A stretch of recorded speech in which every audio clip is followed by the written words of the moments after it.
You hit the button.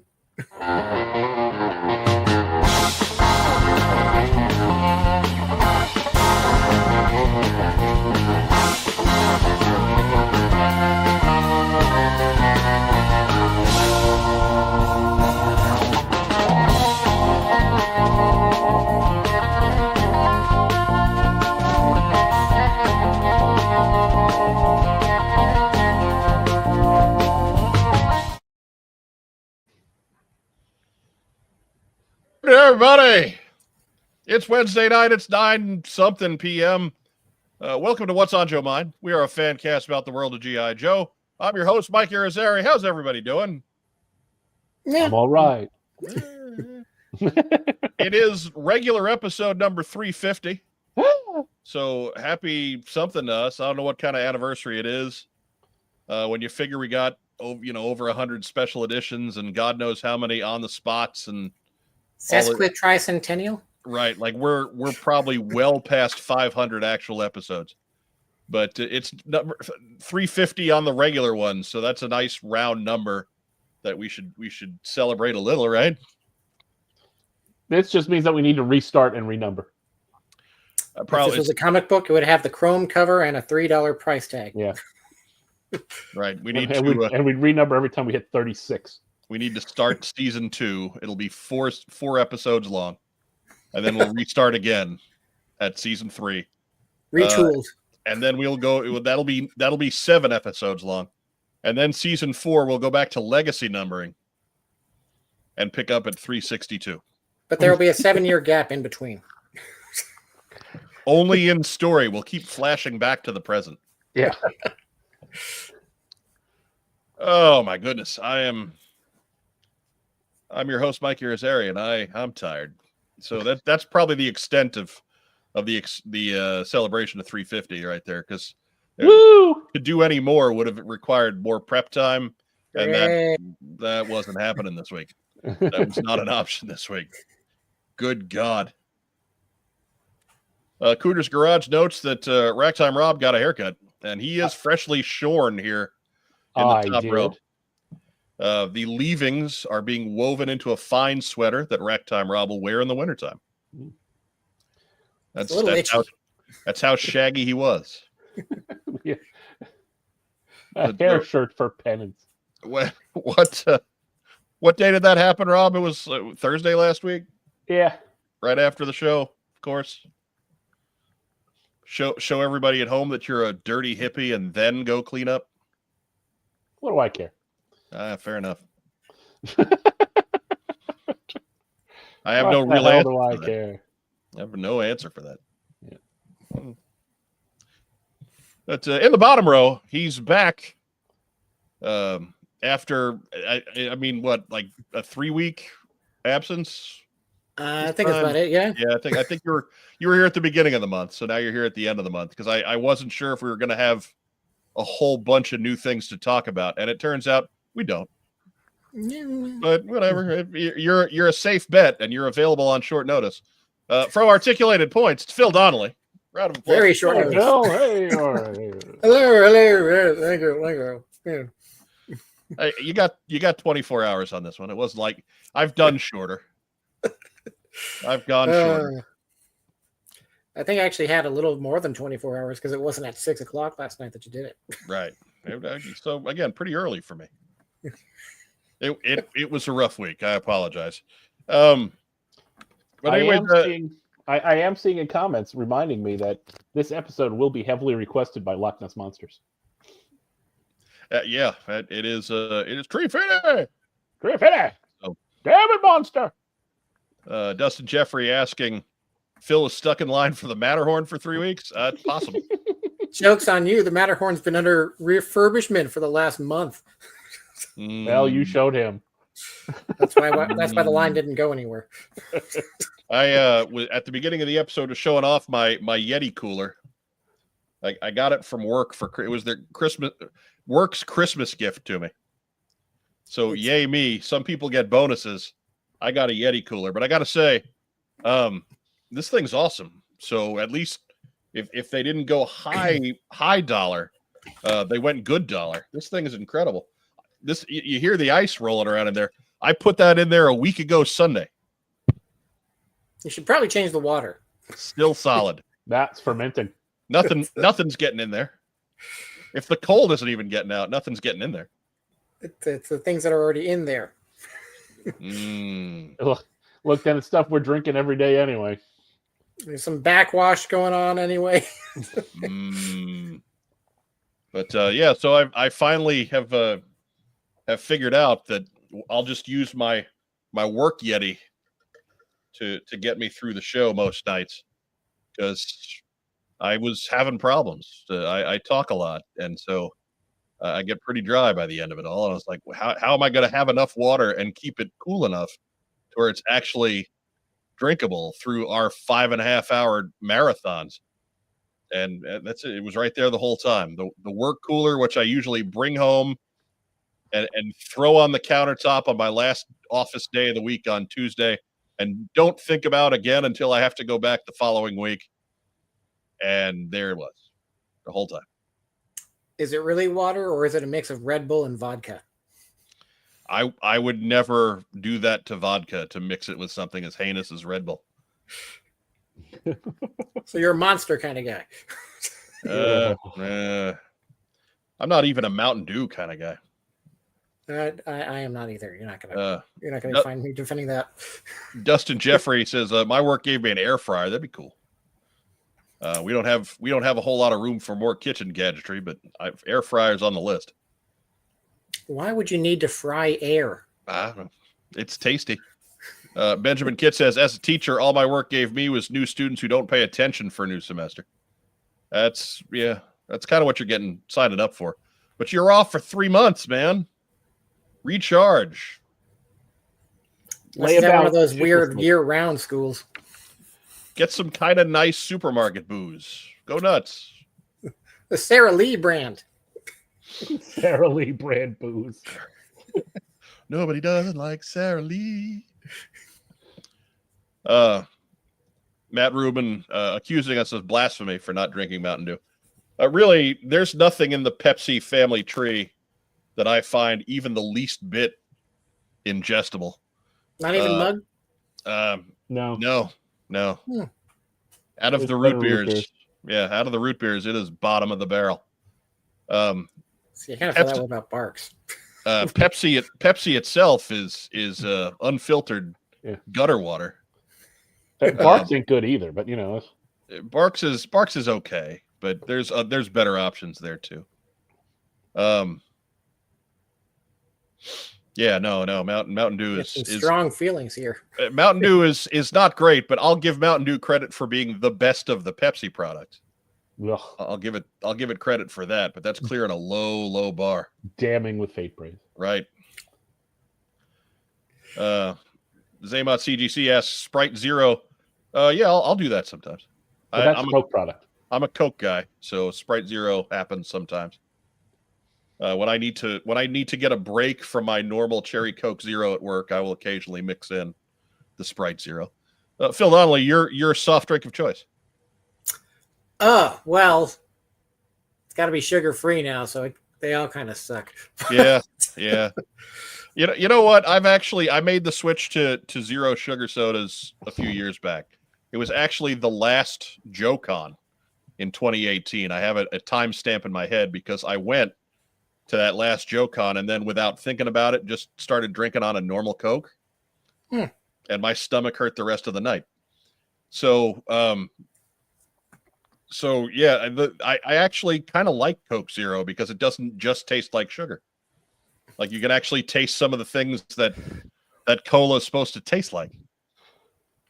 I think if we're going for the stuff I have to have lately, it's probably going to be this weird zero sugar Shasta California Dreamin', which is very obscure, probably very regional, but it's like a sugar-free creamsicle, and it's not bad. All right. Weirdly enough. I remember Shasta. Here in the Midwest, we tend to be more Faygo people. Yeah, don't have that here. But it's a Michigan thing. And but Shasta, it has lots of variety, and I remember it well. I remember thinking well of it, rather. Rock Time Rob. Currently making my way through a sugar-free cherry 7-Up, which is not cherry with 7-Up. It's 7-Up's brand cherry soda that was sugar-free. I didn't even know that existed until Sunday. Yeah, 7-Up said they have a seasonal flavors now.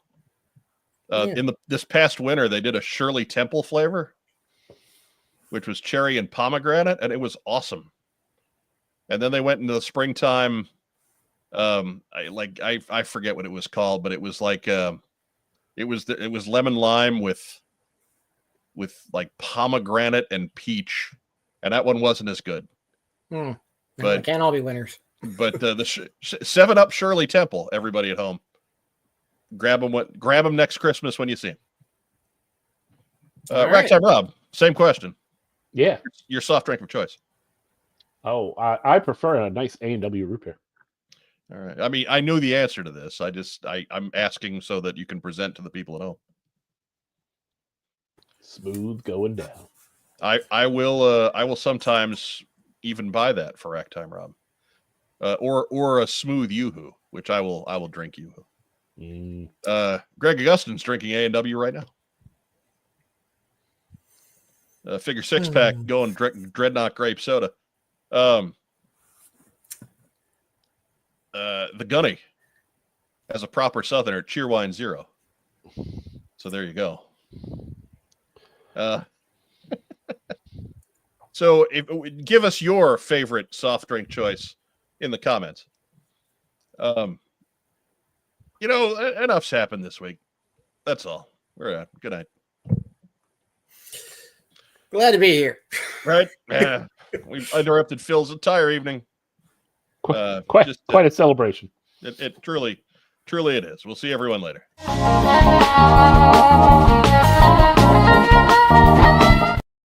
Watch as the viewership goes down. Right. Oh, it's time for the news.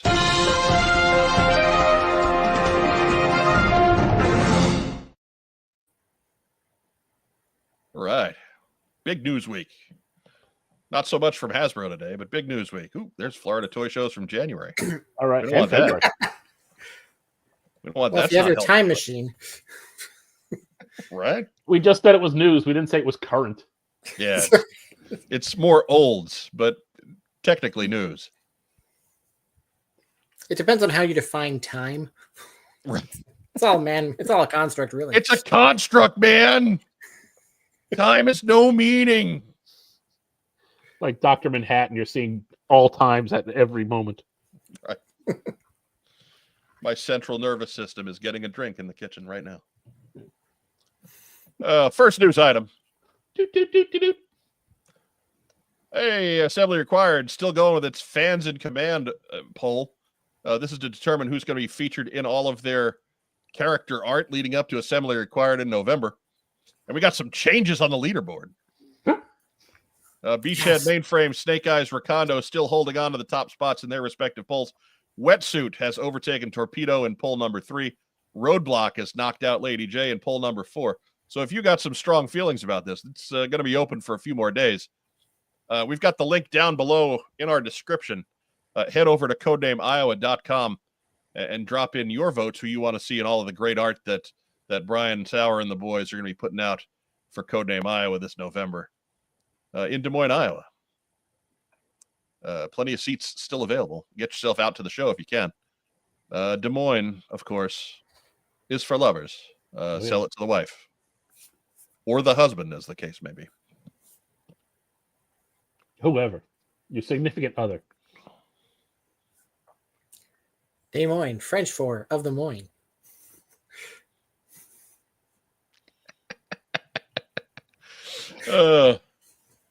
They called him El Gato, which was Spanish for the gato. My favorite joke ever, perhaps. Dustin Jeffrey, shout out to Dr. Soxo, the rock and roll cat. That's right. No, you know what he's fishing for. I know, but I'm having problems with the buttons today. All right. Oh, here we go. Meow. Meow. Meow. Meow. Meow. Meow.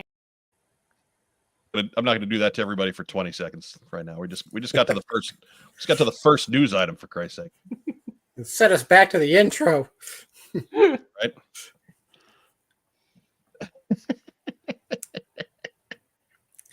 Greg Augustin with an important question. Where's the nation's dividing line for those that say soda and those that say pop? You're neglecting those who say soda pop or Coke. Right. I'm in the middle of pop country, but I'm not from pop country, so I'm a bad person to ask. I think back east it's soda, and on the West Coast it's soda, and most of the spices in between it's pop. But then if you're down south, it's Coke. Everything's a Coke. Because one thing that the Southerners do know is that Pepsi is unfiltered gutter water. Little trademark right there. Gutter water. The choice of a new dirty generation. Lighting Michael Jackson's hair on fire, they are. Jedi Ben says, I say soda and I'm in Indiana. I mean, so are we, but we're not from Indiana, so maybe that's the problem there. I know somebody who's from Indiana who calls it pop. Yeah, most folks do around here. Yeah. Or, I'll say that, what's the word I'm looking for? Anecdotally. That's the word. Andrew Infuriatingly. Yes, I'm throwing hands at Mike when we first meet. Andrew, be careful, man. We're a big podcast. We're a large podcast. We are physically intimidating. God forbid if the honcho's back by that point, because he's even taller. We are the heavyweight champion of podcasts, and that's we're linebacker size dudes. So be careful. Be ready. Phil Donnelly, a rippling 6'4" and 230 pounds. Well, star safety at USC. Oh, about that. Andrew Goggins says, so as long as Joe Colton's not there, I got a chance. Well, that is true. With Joe Colton here, you have no chance because she's trained. Like Joe Colton's a legitimate badass. Like she could subdue anyone she needed to at any time. Remember this when you see Joe Colton at shows. We're not just saying that, okay? She's been trained. She'll break you with your own hand. And she'll fight dirty. She doesn't care how she wins. Yeah, no. There's a mean streak in her a mile wide when it comes down to scrapping. So, so we don't say that lightly. Never challenge Joe Colton to a fight. She'll win. She'll win, and she'll embarrass you. It's not embarrassing to be beaten by Joe Colton because she's 7 feet tall, but she'll make you cry. You'll be weeping like a child because she will beat you that horribly. Nowhere Manchild, that's Jeff Butler, our guest from last week. Just able to pop in for a bit. We'll be at the DFW Joe Show this weekend. Those who will be there, go see him. I do not know his hug discount policy. Please do not assault Jeff Butler at DFW. Please do not. Always ask before giving hugs to What's on Joe Mind guest hosts. Diana Davis notes that Joe Colton can break you with that one toe. That's true. That's true. That toe alone can bench 25. Right. That toe, that's a dangerous toe. That is a deadly toe. Like it's kind of a club toe because you used to just killing people with it. Remember that movie Over the Top? I try not to. But who can forget? How can we forget? Joe ARH says this episode of What's on Joe Mind got aggressive super quick. Yeah, it kind of did. Andrew Galgan's trying to fight us. He's got our Irish up. The Irish or the Italian or the or the any number of angry people that make up our genetics. Oh Lord. So fans in command. Fans in command happening over at Codename Iowa. Be sure to vote for your favorites today. Polling is only open for a few more days. They're closing it up at the end of June. It's the last you're going to hear us talk about it, except for maybe next week when we give you the winners. But yeah, last time we could tell you about it with any kind of good things to come of it. So if you don't like their choices, and Lord knows, I don't know why you wouldn't, because they're pretty good. I think the crowd has done well to this point. Go give your own opinion over at codenameiowa.com and vote for your favorites. Nothing set in stone, kids. Nothing set in stone.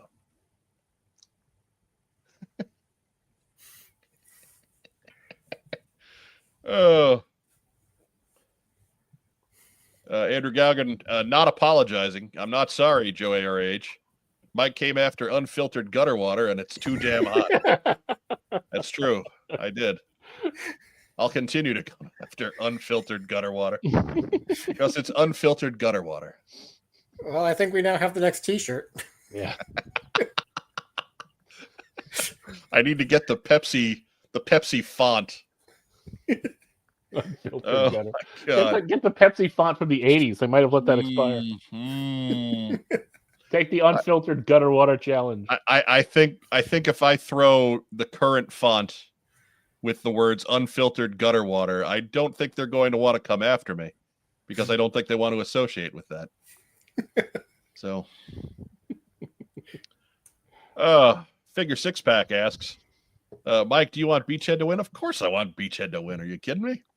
I'm thrilled he's up there. Any promotional art I can get with Beachhead is a good thing, and he looks to be winning the command position poll by a fairly comfortable margin. So be sure to continue to vote for Beachhead as your field leader in the Fans in Command Assault on Cobra Island polling. You think we can do a last-minute drive to kick out Wetsuit and put in Admiral Keelhaul? I don't think Admiral Keelhaul is in the poll, Phil. Write-in candidate. Write-in.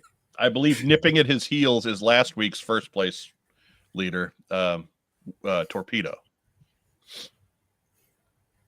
Similarly with Roadblock, Roadblock has barely overtaken Lady J in that fourth spot. So that's a pretty as Codename Iowa noted on their Facebook page, that's a pretty big swing in your group composition right there, isn't it? Like Lady J, you've got a stealthy kind of covert mission. Roadblock is there to hit some people. He's there to... I mean, it's not how you play the video game level. Yeah. That is a serious change in tactics for your 6-person group, that's for sure. You're going stealth play or tank mode?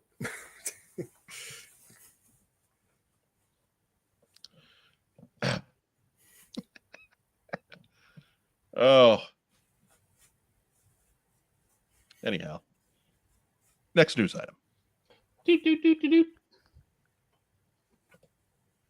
Hey, funding now and for a few more days. After Action reports Command Files 2 still going up on the Kickstarter.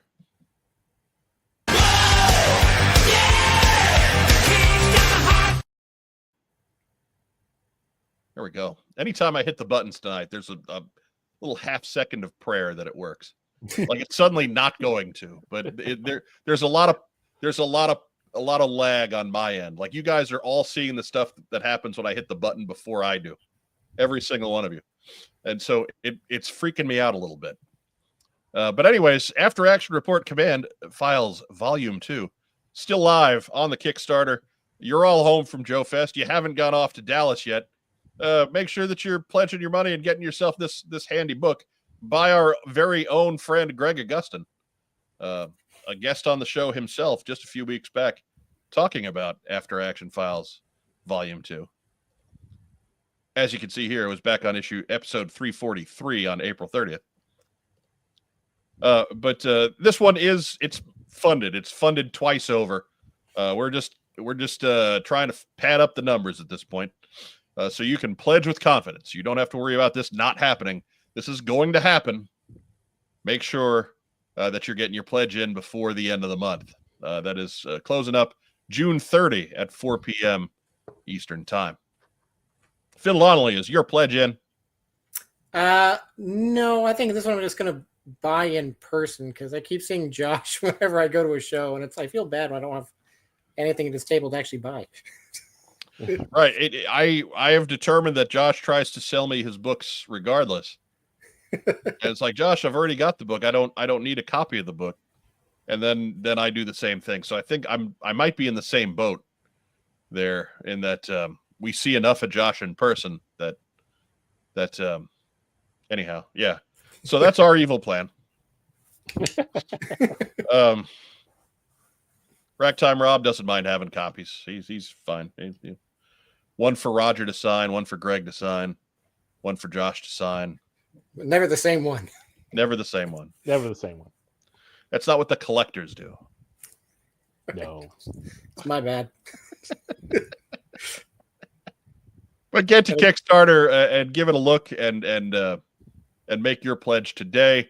Again, we did talk in great length about After Action Report Command Files Volume 2 just a few weeks back. That episode's still pretty fresh. So if you have any in-depth questions, you can check that out, or you can contact them through the Kickstarter page, and they'll be happy to answer any questions you may have. Shoot, Greg's in the live chat now. Maybe he'll answer your questions. I don't know.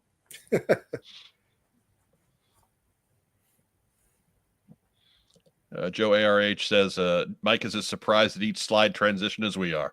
The tension. Palpable. Greg notes that it broke the Command Files 1 record. So thank you to everyone.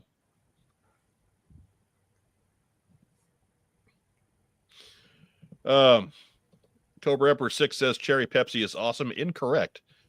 Cherry Pepsi is cherry flavored unfiltered gutter water. Boy, Zero sugar is even worse. We're going hard for that Coke sponsorship, Rob. Yeah, no kidding.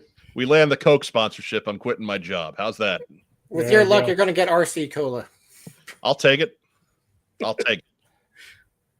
If there's a sugar-free version, we're in. Probably. I would think that there is. They just call it diet. That's all these other brands did. Yeah. We'll just call it diet. Right. And that's how we ended up with a Coke Zero Sugar and a Diet Coke. Well, Diet Coke is the diet version of New Coke. And Coke Zero is the diet version of actual Coke. So, but diet too much Coke.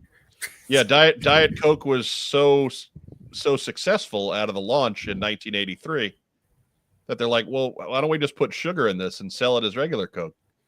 And that turned out to be a terrible idea. From what I've read, if they had just made it like a companion thing instead of a replacement, it probably would have been fine. Yeah, maybe. Yeah, but what do you call that? Other Coke. Coke 2, C2. They had C2 for a while. They regular sugar, not diet Coke. I don't, you're kind of stuck.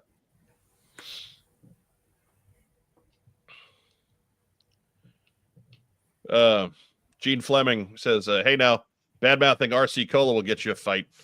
And the diet for RC Cola is Diet Right. Okay, well, I didn't know that. And I'm not bad-mouthing RC Cola. I rather like RC Cola.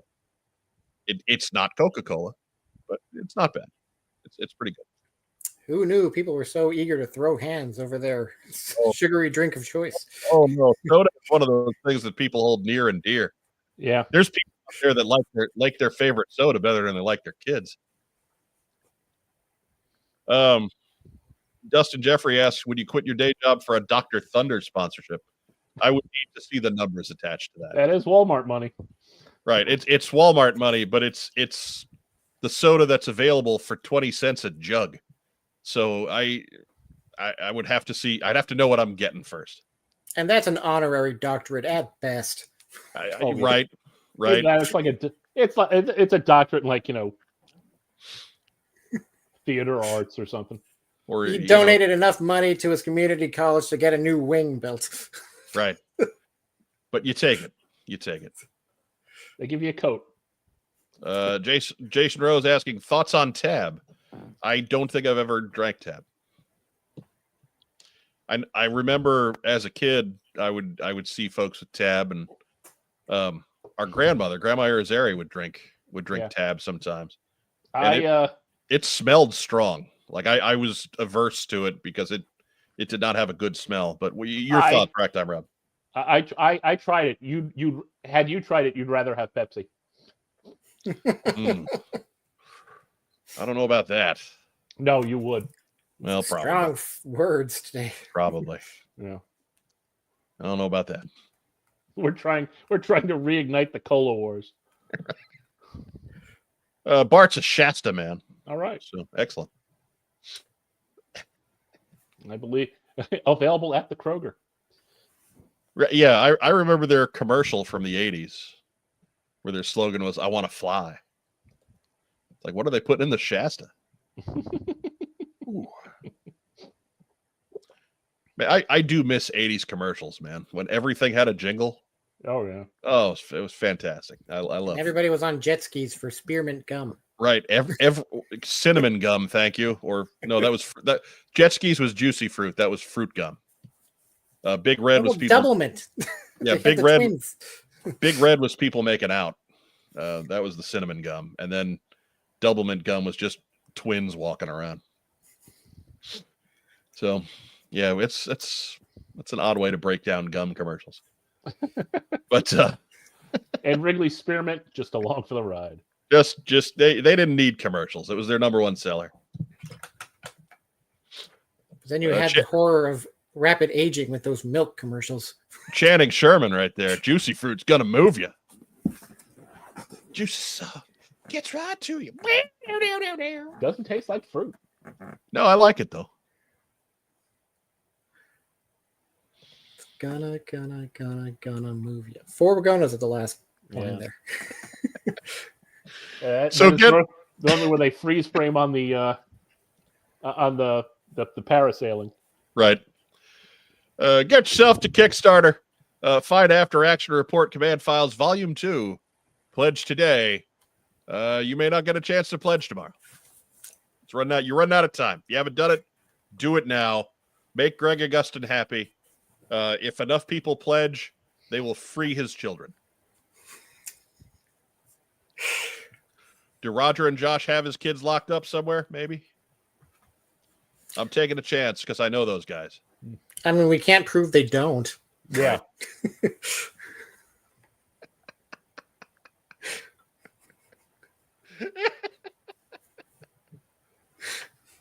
Oh. Jake Rose talking about Big Red. This tastes like Fireball. My wife, not alcoholics, call that cinnamon. Oh, we like your wife, Jason. She's good people.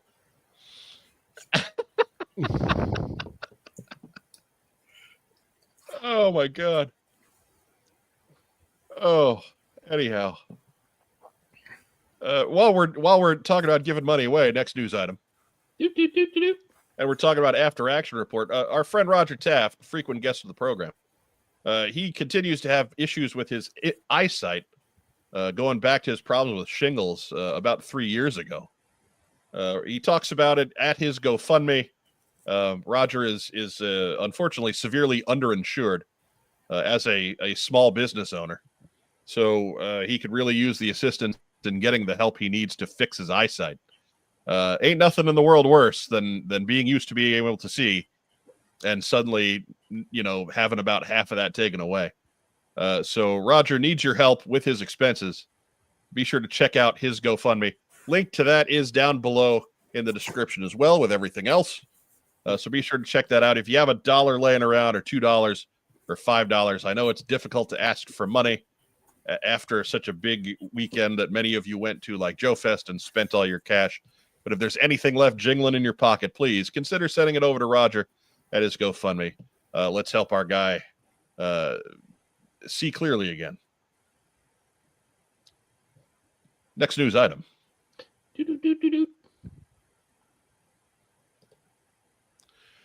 Hey, Open. And again, thanks to both Phil and Diana Davis for the heads up on this last week. But the G.I. Joe movie online auction is going on now. Bidding opened back on the 23rd, back on Monday. As you can see there in the clip, or the clip art there, Prop Store presents an online auction, of over 180 exciting costume and prop lots from G.I. Joe Rise of Cobra, G.I. Joe Retaliation, and Snake Eyes G.I. Joe Origins. So you too can own a 40-foot long snake. Or Mouse's sock. Just the head, actually. Okay. Well, all right. But Phil, how much of this you betting on? None. You sure? I figured you'd be putting like Baroness props behind you on your creepy Baroness shelf. There's only one up there. There's only one up there right now. I already have a costume from Rise of Cobra. I don't need to get more. He's got Mouse's socks. What? What costume do you have from Rise of Cobra, Phil? It was the full-size G.I. Joe uniform that was on display at the D-Class booth at Joe Fest this weekend. Okay. Were you at Joe Fest this weekend? No, but I made arrangements. But the suit was.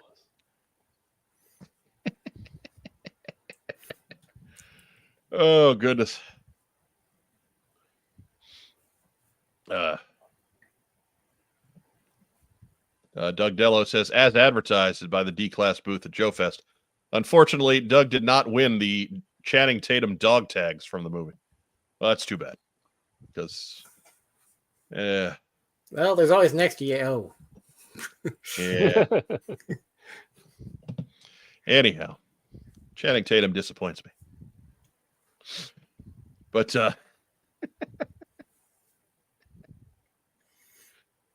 gets a job in a G.I. Joe movie, chance to make all of us fans happy, and his general reaction is, I don't want to do G.I. Joe.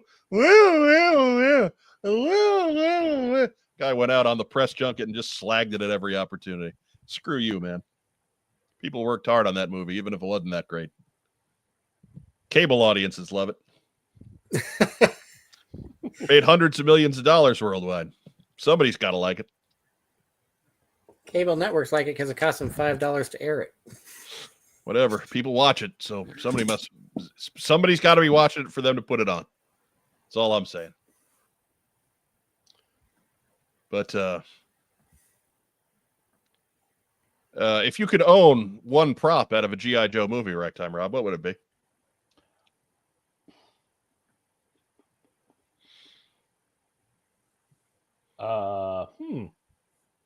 One prop out of a G.I. Joe movie. I don't know. Oh, maybe a Snake Eyes mask. Okay. How about you, Phil? I don't know if this technically counts as a prop, but it's tank. Yeah, I mean, Roadblock shot at them. They're props. It works. If it's not mobile, it's a model. Yeah, it's a prop. I would like Ninja Corpse from Falling Off a Mountain. Right, that's what I want. The bound up dummy in a bag that that was actually Storm Shadow that they were carrying around the mountain. I want that action figure they promised us of that from JoeCon 2012 that we never got. Get just get him in his little plastic box. Just have him use him as a coffee table right there. Just this crumpled ninja falling off a mountain, frozen in carbonite. Mike, why do you have a corpse in your living room? It's not a corpse; it's a movie prop.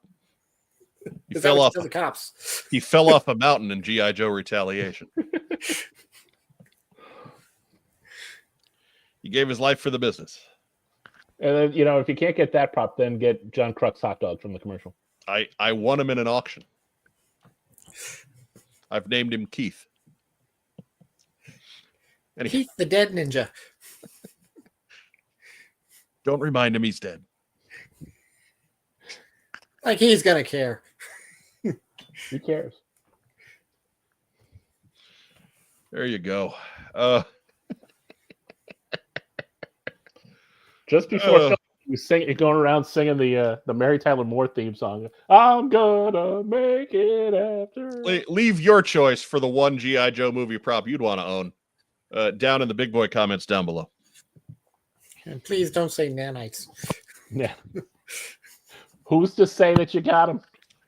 Or you don't? They're microscopic. Next news item. Doot, doot, doot, doot. I want Destro's head. Terry Hawkins wants giant Cobra banners from the White House. That should go in the big boy comments. That's what people want to see. They should be there next week, to be quite honest. Anyway. Right. They seem a little overdue. Now available from Super 7. The next wave of G.I. Joe Reaction Plus figures. This is wave 3. Focusing on G.I. Joe, the movie. The one that props are not available for because it was animated and from the 80s. It was drawings. It was all drawings. That's a difficult one to take when you're fighting a cold the way I am. That Yeti water, that's ice cold. Made with real Yeti. Yeah. The Yeti hair really insulates. It really does. The Yeti blubber. They mailed it to me with that ice in it. It's been together for like 4 years. That ice is ancient. It's like a sourdough starter. Now we're getting to that iceberg water from Waterboy. That's good H2O. It's always cold. Oh, Matt Rubin. Wait, there have been 3 waves of Super 7 O-Ring figures? Yes. The first one was Cobra Commander and Snake Eyes and Covergirl and the Bat. And then we had Ramar and this Fatal Fluffy and Duke. And Zartan. And Zartan? Well, Zartan was part of it. And Cold Slither Zartan. Yeah, Cold Slither Zartan. And Python Bat. Serpentor. And then wave 3 is this one. So yeah.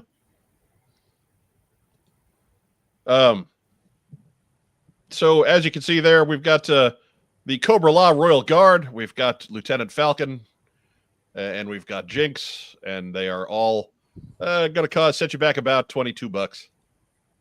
They are available wherever you get your Reaction Plus figures. These 3 figures, not exclusive. So,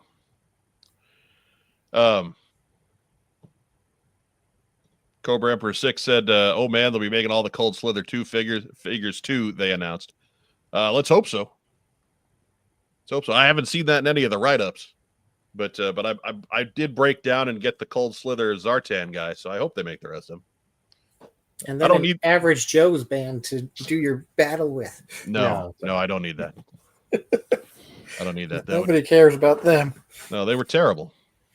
That's why they're no Cold Slither. They don't have Zach Hoffman's pipes driving that train.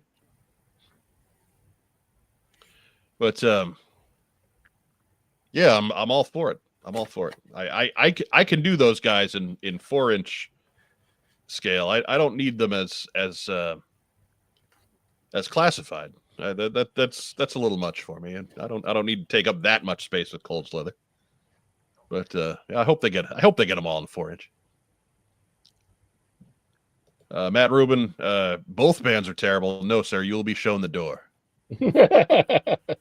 Hush. You forget yourself, sir.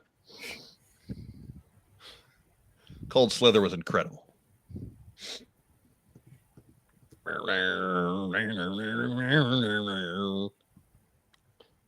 Anyways. And look, if you don't like them, they only play for a minute and a half. Right. And it's Unless you're crazy enough to go to their concert next month. That's at San Diego. I think Diana said she was going. think she sprung for a ticket. It's that way. That way. You take the 5 to get there, right? Yeah, actually. Well, you would if it weren't jammed. Well, you know the traffic patterns. And Road Pig John is on board.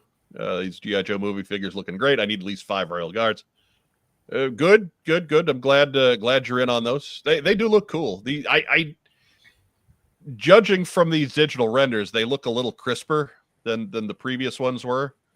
I think a complaint that I had and a lot of folks had with the first 2 waves is that the sculpts were a little soft. So these don't quite at this stage anyway. They don't appear to have that issue. We'll have to see him in hand to know for certain. Yeah, Falcon looks pretty good. A lot less cylindrical in the limbs as the previous waves. But Phil, have you ordered yours? I have, yes. I've actually kind of wanted that look for Jinx for a while. It's one of those always on the back burner of a custom to do that you never quite get around to. Right. And now you don't. Hey, procrastination wins again. The ultimate lazy bastard custom. That's right. Make somebody else do it for me. It only took 38 years. Mass production release. Ka-chow. Oh, yeah. Rack time, Rob. How about you? Nah, I'm good. All right. Miss out on all the fun, why don't you? I will. I may grab that Jinx. I may wind up. I may break down. Depend. I'll have to see it in hand. If they really want to confuse people, they can make a variant undercover Jinx.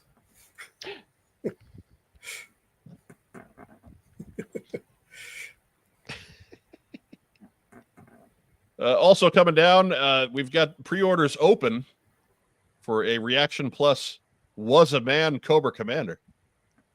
And you can see him there on the card, and then free of the card with his little spore pack.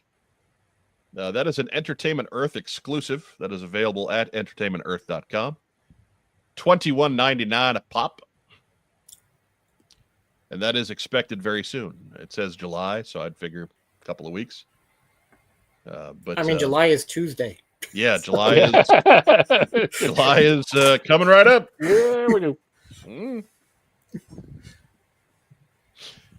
So, but he's pretty cool too. And again, I hope that I hope the sculpt on him isn't as soft as the previous ones were, because that would really hurt this figure. It's probably reusing at least one leg. I think they could get away with that, Phil. I think that's all right. I see it's a little more animation model accurate than the classified figure from last year was. Channing Sherman says, once a man Cobra Commander is a personal cosplay goal. My question to you, sir, is how are you going to get yourself down to 4 inches tall?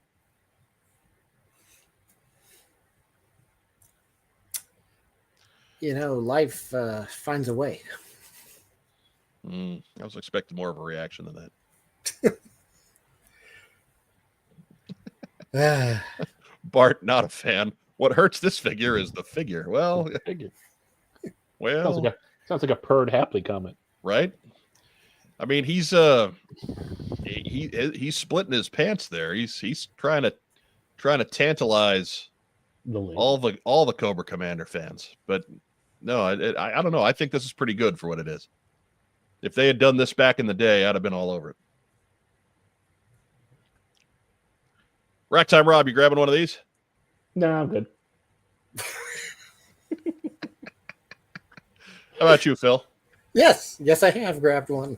At least it was on back order when I put it in, so I hope when they went back into, actually accepting pre-orders, it changed states, but we'll find out. Yeah, we'll find out. Joe ARH said, I just realized the accessory is the spores. I just told you that. Not the spores. Nobody listens to me till it's too late. We'll cover that later in the show, too. I'm sorry, were you saying something?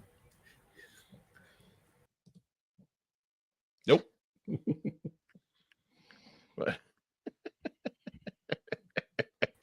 Run off to the Matterhorn.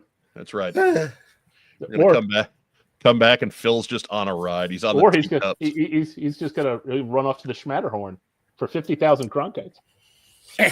He's on the teacups because it was the first ride he could get on.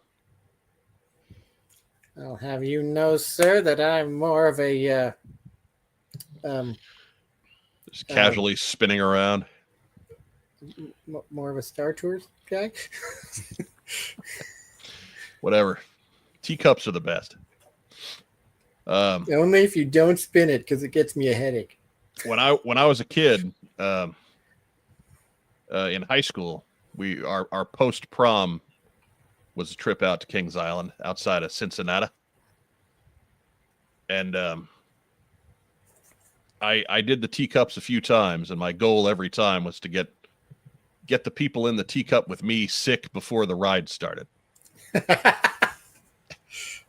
And I was 3 for 3.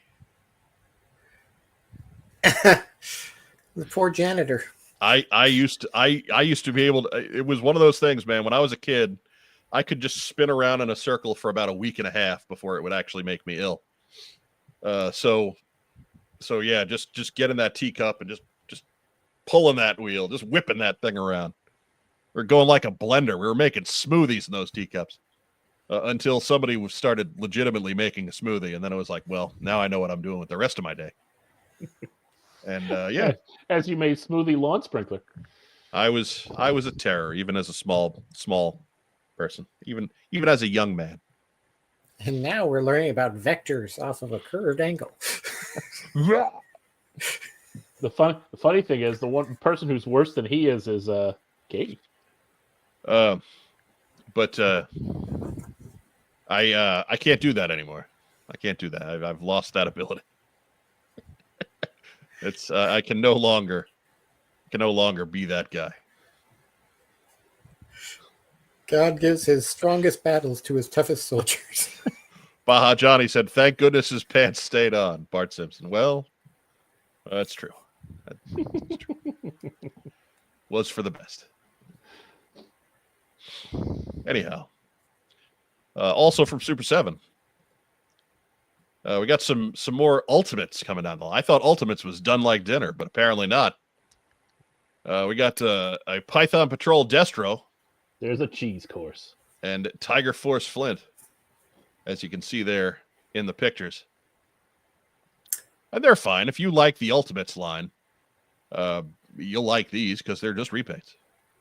Did Red Laser ever come out? Because my pre-order for that got canceled by Walmart. Honestly, Phil, I don't know. That's something I would have to check out at the Super 7 website, or perhaps contact their customer service.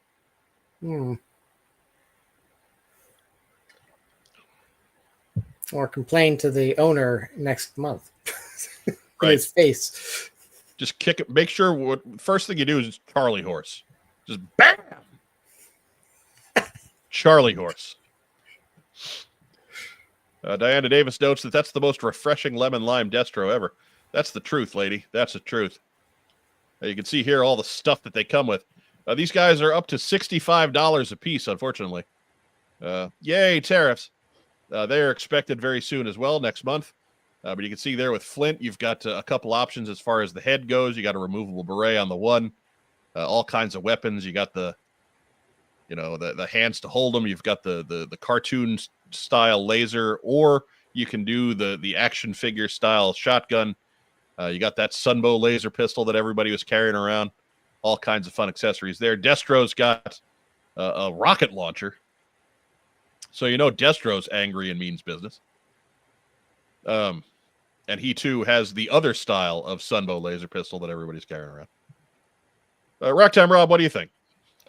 I'm good.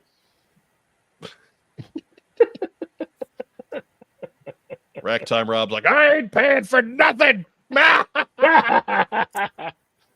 Going full Duke Phillips. Phil, you've ordered them both, right? Yeah. Yeah. We know you, Phil. We know you too. I just want to know why we couldn't have Duke in the Tiger Force colors he originally came in.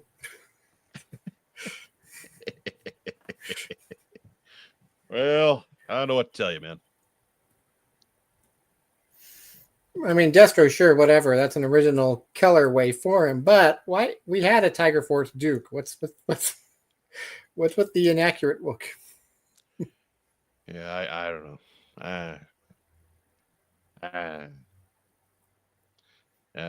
I don't.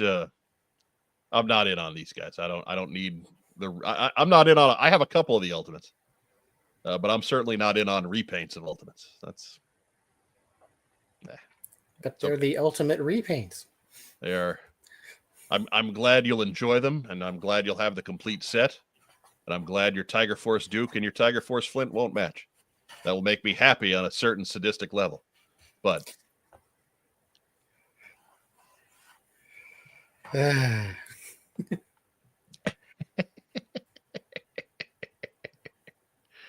oh, goodness. Mm-hmm.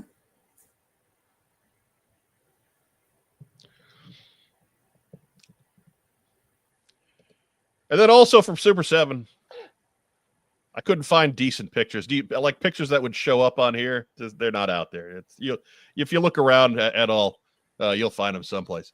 But thanks to toyhabits.com for the news. Reaction Plus Python Patrol Cobra Commander is out there. That's 3 3/4. That looks to be a Target exclusive. We got San Diego exclusives for Reaction Plus. Serpentor in his Deke colors, which are a little bit more diverse than his normal palette, and a Time Bomb bat, which is out of the comic books, which is basically just the Cobra bat with a little Time Bomb accessory that goes across his belly. Yeah, he's got the explosive straps to his chest, that they sent down the pit elevator in issue 53. Right, and comes on a card that reflects. Right. That's more Serpentor's Deep Killers right there. Yeah.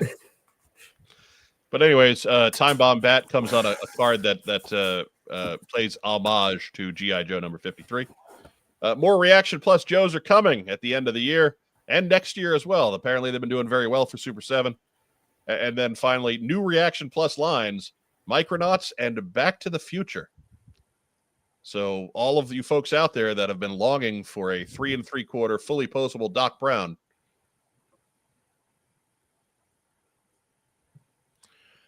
wait no more. I also heard today they're actually going to be doing classic movie monsters too. Ooh, well. You can have Marty McFly fight Frankenstein. You could have Doc Brown make Frankenstein. Marty McFly and the Wolfman, and that's how you get Teen Wolf. Hey! That these movies write themselves. Now all we're missing is Bud and Lou. Abbott and Costello, and it's perfect. If they made a Bud and Lou, oh my God, I'd be the first one in line. All right, how about Greg Augustin says this is heavy. You're damn right this is heavy. Junior. Did you see what Torpedo 83 said? Great Scott! I can't wait to see Christopher Lloyd in action again in Nobody 2. It is rare that I am this excited for an action movie sequel as I am for Nobody 2. Nobody was one of my favorite movies of the last 10 years. Without like top 5 from the last 10 years. Nobody, the Bob Odenkirk movie. If you haven't seen it, do yourself a favor. But Christopher Lloyd's fantastic in it, playing his father. I won't give it away for people that haven't seen it. Was out during the pandemic, so it kind of got lost in a. No, it was after that. All right, fine. Guy who didn't know anything about the movie till I showed it to him. Sure, okay. I don't think the movie's that old. I don't think it's as old as you're making it. I think 2021's about right. Let me see. Already on it. Yeah. 2021. Okay. I don't know nothing about nothing. That's fine. But Man, time's flying. All right. Aiden Chuckles asks, who thought Bob Odenkirk could be an action star? I mean, the same people that thought Liam Neeson could be an action star, I guess.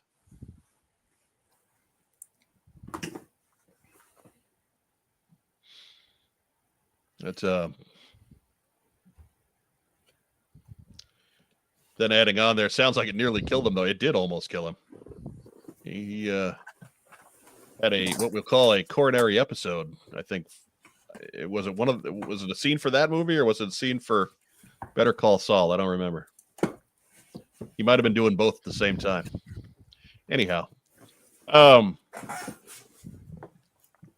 yeah. So that's it. Micronauts and Back to the Future on their way from the Super 7 Reaction Plus. So all your awkward crossovers, they're going to happen sooner than you think.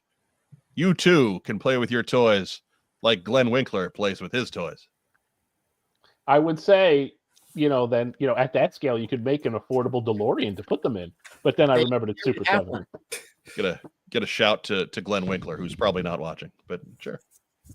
They actually already made a DeLorean for their reaction line, so it's already out there. Go look for it.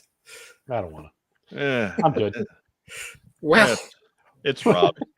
He's gonna be a contrarian today. He doesn't care.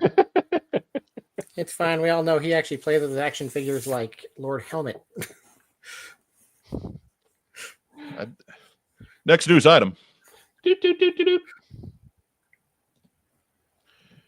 Props to Skeletron. I know we try to cover the Joe stuff first, but they announced that Yeti, a Red Shadows arm dealer, will be coming soon to the line, and I'll just let everybody see why this is awesome. Next news item. Hey, look. It's the last Wednesday of Yojo June. Titled, That Was Today? Whoopsie. Oh, yeah. Hey. I mean, I have some... The rumor is that most of the folks that got let go in the last Hasbro culling was a lot of the social media department. And man, does it show. Doesn't it? I mean, all you have to do is say, hey, we're running a little late. This will be up at noon. Not the 11 o'clock we said. But or, announce that they're going to do it today at all. Right. Well, they did that at the beginning of the month. So I'm now, were there reminders? No. But did they say it? Yeah, they did the once. And I mean, in the past, though, they've always let us know before it was going to happen. I agree, but again, most of the folks who are watching that are tuned into some group of talking heads talking about this stuff every week. So whatever, if you're caught off guard by there's something happening today, especially after there had been something the previous 3 Wednesdays, there's just going to be. At some point, you just have to take some responsibility for assuming it's going to happen. But anyways, yeah, that was today. Yes. We got to watch an unboxing of the Rattler, and it was pretty cool.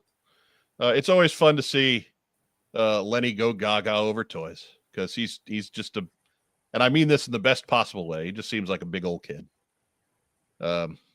And Emily too. They're fun to watch videos of. They're good folks.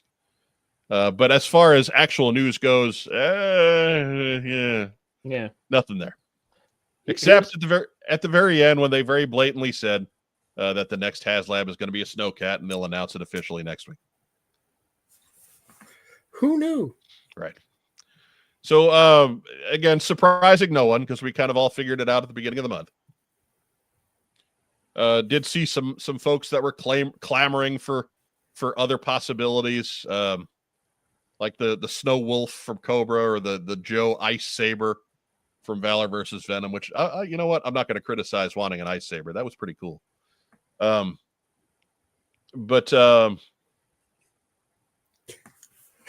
Yeah, HasLab polar bear. Just lower the bar. Yeah, it's just to take it. Well, we got to go small. It's gonna be one big ass polar bear. It's just a giant polar bear. It's the deluxe polar battle bear. It's got the jacuzzi in the back. It fits 2 people. Just like the one in the cartoon. On the cartoons, yeah. But so Phil Donnelly, I know we asked you this 3 weeks ago. Give you a chance to rethink it a little bit. You figure there's 3 figures coming with this bad boy. Who are they going to be? Well, Frostbite seems like a given. Frostbite seems like a high percentage chance. If you bet $1 in Vegas, that would pay you 90 cents. I can see them trying to work an Arctic Duke or something into this. That would be, a more well-known figure, but not one that's outside the main line people are clamoring for. So maybe an Arctic Duke or Snake Eyes. And then, what the heck? Let's go with a Blizzard. I don't think they do. I don't think they do a Blizzard. Is gimmicky stuff. I mean, it would be a deluxe figure otherwise, I guess. Yeah, but I think they sell him on the shelf. I agree. I think enough people like Blizzard that they put him out on a shelf. Or they can make Blizzard badass enough that people that have no idea who he is would be like, oh, hey, that guy looks cool. Yeah. So yeah, I don't think Blizzard's happening here either. How about you, Ragtime Rob? I'm trying to think of who. They always do a female figure, and I'm trying to think who would be a logical one to throw in here. I mean, if you're gonna give a nod to the property in the past, you put Lady J in one of those jackets or something, maybe her. Yeah. I was trying to think of like an international figure also, so it could be Tiger Force Blizzard. Dustin Jeffrey says Frostbite, Patches, Arctic Sandbags, and Arctic Gung Ho, which is just regular Gung Ho. Which is just regular Gung Ho. Greg Augustin likes Bushido, the Snow Ninja. Maybe a Cold Front. Right, like that's a guy who I could see. Maybe because he was another driver, yeah. And just somebody who they're not going to get in anywhere else. So, yeah. Everybody's kind of dancing around Quinn in the live chat. I don't think that's happening. I think that's too many new pieces, too much new molding that you're not going to get a chance to use again. Because how many hulking guys in Arctic gear are you going to make? Yeah, if it is a HasLab, they are going to want to make him bulks up, not just scrawny with the big head. I think Quinn as a classified figure is going to happen, but I think it's going to be the guy in the khaki shorts with the heavy machine gun. I think maybe some of the parts that Sergeant Slaughter used might go to a Quinn. But I'm with the folks in the live chat there. Cold Front, Wind Chill, guys like that are better possibilities. And then maybe just, Sunbow version Arctic Lady J with the coat. And Patches. Oh, Houlihan. Loads and loads of patches. Patches of Houlihan. Quick kick with dip, shoes. Dodge, dip, duck, dive, and dodge. He comes with a wrench. Well, of course he does. Ah! You can dodge a wrench, you can dodge a ball. Oh, but yeah, this is gonna be cool. That it's if you figure something that's like the Hiss tank is gonna be as big as it is, this is gonna be a comparably sized vehicle, right? Like everybody's poo-pooing this the Snowcat's too small. It's not really. If you're gonna realize the Snowcat is something that fits a classified sized figure or 6, I not think that small at all. I think we're going to get something that's recognizably the Snowcat, but very much gussied up like the Hiss tank was. Right. Yeah, it's not going to be as hollow as the original Snowcat. I doubt that. Right. It's going to be the jumbo size tricked out Snowcat. So everybody just relax. Relax. Something about this month, man. I do not understand it. Everybody is just insta negative about everything they see, and it's driving me crazy. So it's been pretty cool. There's been a pretty good amount of product that's getting rolled out between this month and next month. It's been a pretty good time. To say nothing of all the product we had in the first half of the year already. Right. I mean, I'm happy there wasn't more stuff. I don't have any money. And San Diego Comic-Con's in a month. They're going to announce like at least another wave of figures there. Right. There's going to be more. It's going to be all right. We've had something to consume from this brand every week for an entire month. It's all good. It's all we're in a great place. Sending me the stuff I'm ordering. Right. We're in a great place as fans of a brand, okay? A fantastic place.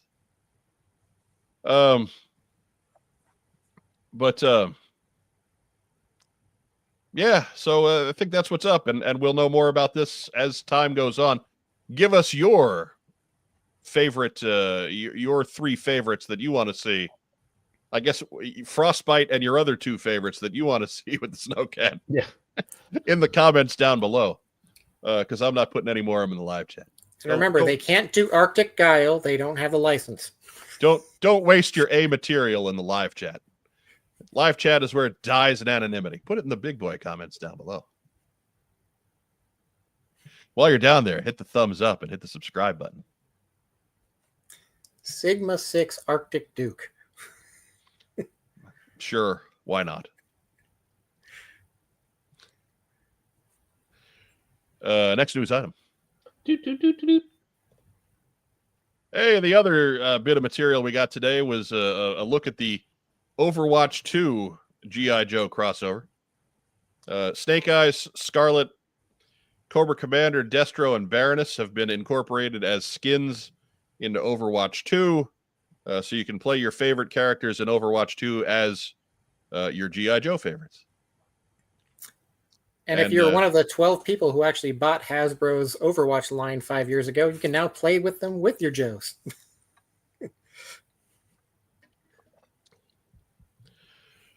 This was 17 minutes, and somehow they took an action game and made it really, really dry to talk about.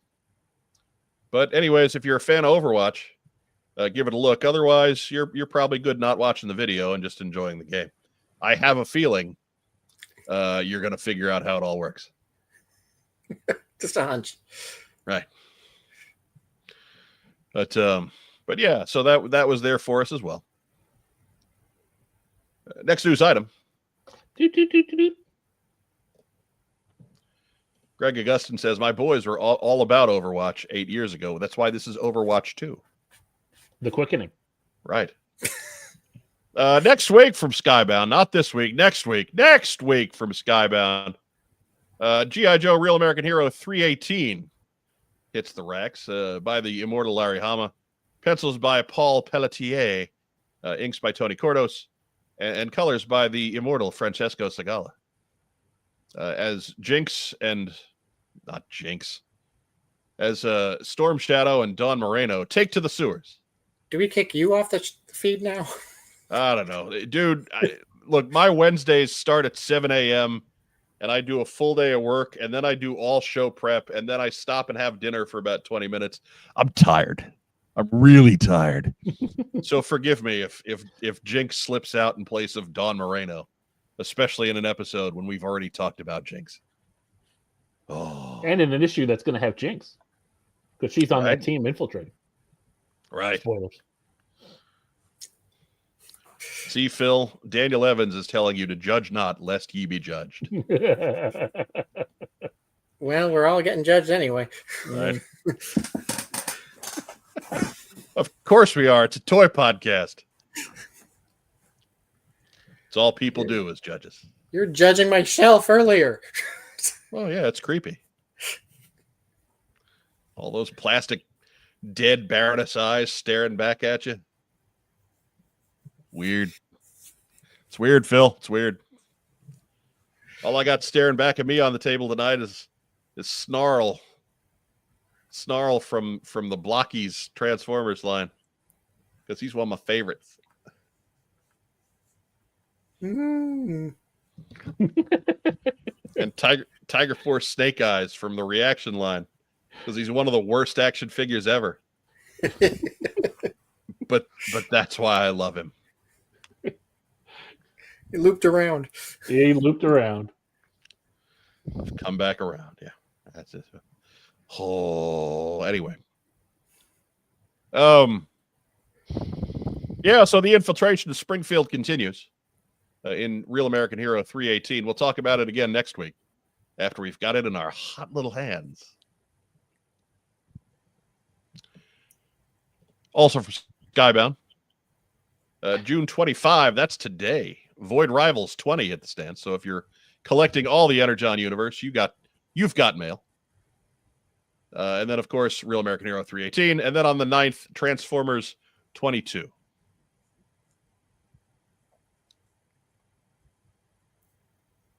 Thoughts? It's expensive. Not as expensive as my normal week is, but right. These 5-week months are they let Racktime Rob breathe a little easier. I can space things out a little bit. Dave McDonald asks, is Mike dealing with the Devastator debacle? I don't know what you mean. So I'm going to guess no. What's the Devastator debacle? I have no idea. The last 2 figures went up for pre-sale yesterday, and everything sold out immediately. Did they? Okay. I was just going for Studio Series Megatron. I mean, they're also on like a bunch of other websites. So yes, they are. Yeah, I don't know. I don't buy a whole lot of robots. Yeah, I got the last 2 robots I needed. So there you go. I buy these little blockies guys because sometimes they put out something like Dinobot Snarl, and I just get charmed like crazy. Oh, something for blockies. Oh, I don't know. I didn't know there was a Devastator debacle in blockies. I've just been buying this scale, whatever it's called. That's all I get. I don't get the more complicated ones. I don't have a whole lot of space for new toys, so I'm keeping it teeny. He's always got space for beachheads, though. Always. Every time. All the time.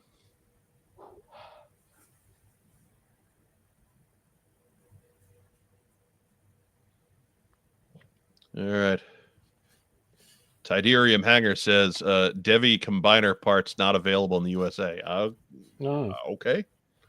Again, I need more context because I don't like just because you can buy the individual robots for the limbs, but if you want the parts to get them all to build a Blockies scaled Devastator, you have to get a kit from Blockies, but that's apparently not being sold in the US. So okay. Hobby Link Japan it is. I'm sure it'll be imported. All right. Lots of places. Yeah. Somebody will get it. Yeah, I don't collect everything from Blockies. I just get these little robot dudes. Robots. The little model guys that don't transform. I know it's Transformers that don't transform. It shouldn't make any sense, but Action Masters, baby. Yeah, I'm charmed all to hell by them, so there they are. I was kind of annoyed when the last wave came out and it was guys from Transformers 1 because I don't really care about it. Like I like Transformers 1. I thought it was a really good movie. It was a much better movie than I expected it to be. But I don't need the toys from it because it's just like it's G1 stuff that's slightly different. So big deal.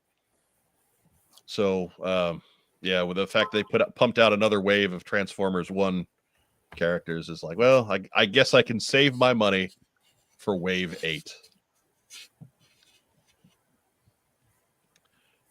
Your thoughts on Blocky's Transformers Wave 7, Phil Donnelly? I saw them at Walmart, which was the first wave I've actually seen at Walmart. So now, was that Wave 7 or was that Wave 5, which was Wave 1 of Transformers 1? It didn't have Optimus on the box, so I'm guessing Wave 7. All right.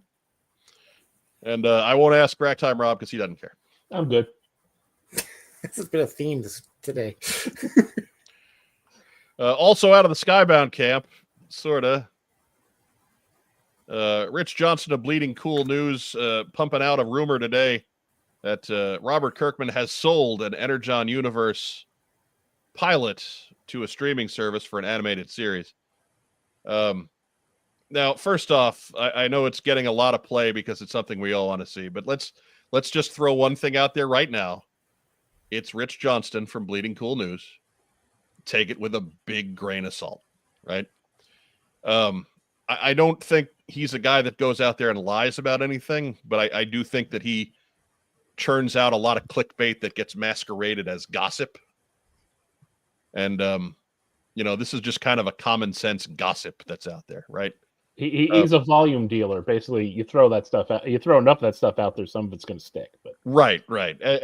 And I understand that's just part of playing the game when you're a small independent website. You have to do some of that if you're going to catch the eyeballs you need to stay in business. But so again, no hate towards the folks at Bleeding Cool News. But that said, I mean, 2 years ago when Skybound was revealed as the owner of the G.I. Joe and Transformers publishing licenses, I think somebody with a great head of hair was on this program saying that Skybound makes a lot of sense because with that Invincible cartoon, them picking up Joe and Transformers as perhaps an animation property as well makes a lot of sense. And if Hasbro just wants to do business with one company for both of those things with those properties, well, that could very well happen, So yeah, somebody's been thinking that way for a while. But that said, nobody knows anything.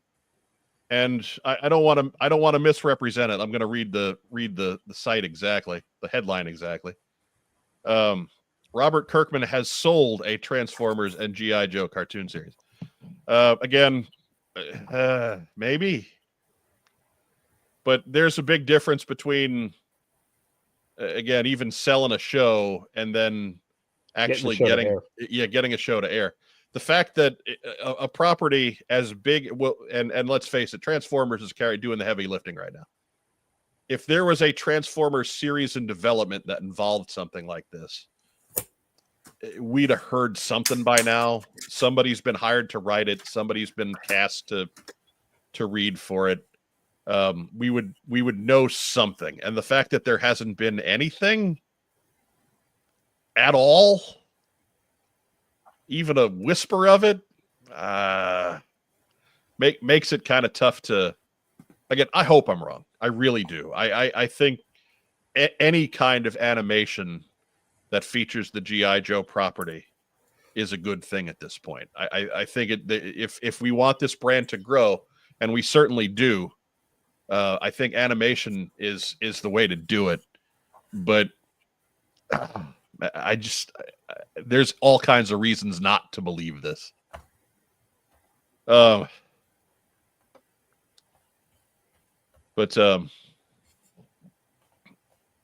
Yeah, Channing Sherman, can't wait to see Cobra Commander punch a hole through Major Blunk's chest like in Invincible. Well, I mean, that Cobra Commander, he's been hitting the weights. That's not going to happen. You see him in that Overwatch game. He's pretty buff. Yeah, that's not going to happen because Invincible already used up all the red ink. Yeah. It's all computer now, Rob. They can just make more. Oh! Bart asks, Mike, did they call you to voice Snake Eyes again? No, and that's why I don't believe any of it. So you're a legacy actor now. Right? I'm right. I was Sunbow's voice of Snake Eyes. Show promoters, I am available for shows. It's you and Peter Cullen. Equal pairing. Yeah. Cullen. Welker. Irizarry.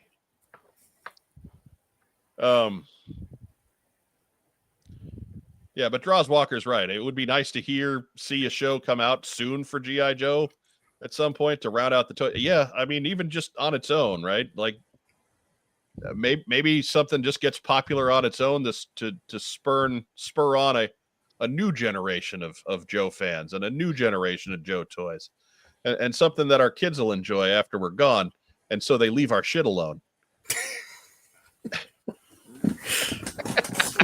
I knew that would get him. But no, these are for daddies. He's going to be buried with them. right, these are daddies. It's the Leave them alone. Yes, the dump truck just comes in. All 478 beachheads. They're coming with daddy. They sure are. You can have the 2-inch tall snake eyes from the Dollar Tree. You can have Tiger Force Snake Eyes with his silver paint errors and his glops of paint which make his head not round. And his sword that you can't get out of the sheath once you put it in. Well, that one I've managed to figure out, but he's also got his orthopedic ninja shoes and just all kinds of fun things. You can have him. God, he's such a bad figure. I love him to death. I love him. But creepy 1825 King says we need a Transformers G.I. Joe merge. Whatever, man. Whatever it takes at this point. I don't care. I need something to. I think G.I. Joe needs some kind of media presence to succeed, and if it means leeching off of the Transformers franchise to do it, sure, do it. Let's get it done already. Transformers are just G.I. Joes anyway. Look at the history, man. Right. Like in the big picture, it's not my favorite way to consume Joe because I think Transformers and Joe both suffer from the same problem. Right? They're huge universes on their own. There's too many There's too many Transformers for a Transformer show. There's too many G.I. Joes for a G.I. Joe show as it is. And you're going to take both of these and mush them together into one show and expect everybody's fan service to get tough ask.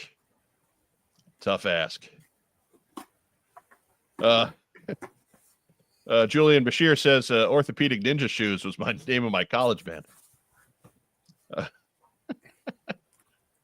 Bart says, why not just re-air the old Joe cartoon classified as just bigger versions of the old figures? I mean, the second part of that is true. Classified is just bigger versions of the old figures, which is too bad. Again, I'm going to say it again and again. That's a missed opportunity. But first off, the old Joe cartoon is it's kind of out of date at this point, right? Like it looks old. It's 40 years old, and it's okay. It's okay that it looks old because it is old. Those cartoons are older now than Looney Tunes were when we were kids. Right? About the same age. As Rob's brain leaks out his ear. Oh no. Right? Like but there's a certain look to animation these days. And those old shows, they're beautiful, right? I'm not criticizing the animation. They were top notch for their time, but their time has passed. Right? Like we need something new. We need something fresh. We need something that's going to actually capture kids' imaginations, not just like, oh, this is Dad's favorite old show. It's fun to watch for an hour and then we'll forget about it. They need something that's theirs.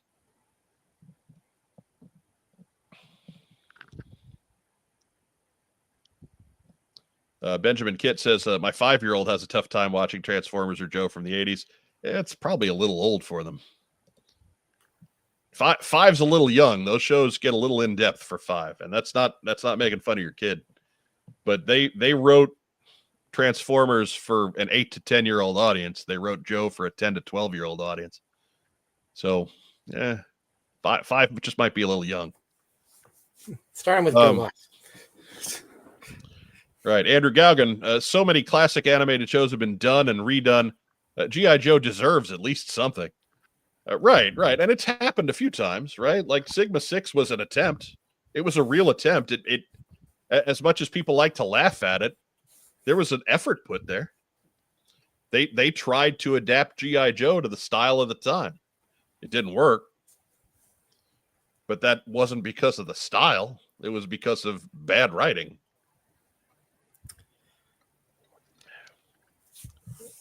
We had Spy Troops, Valor versus Venom through to Sigma 6. That's all one continuity.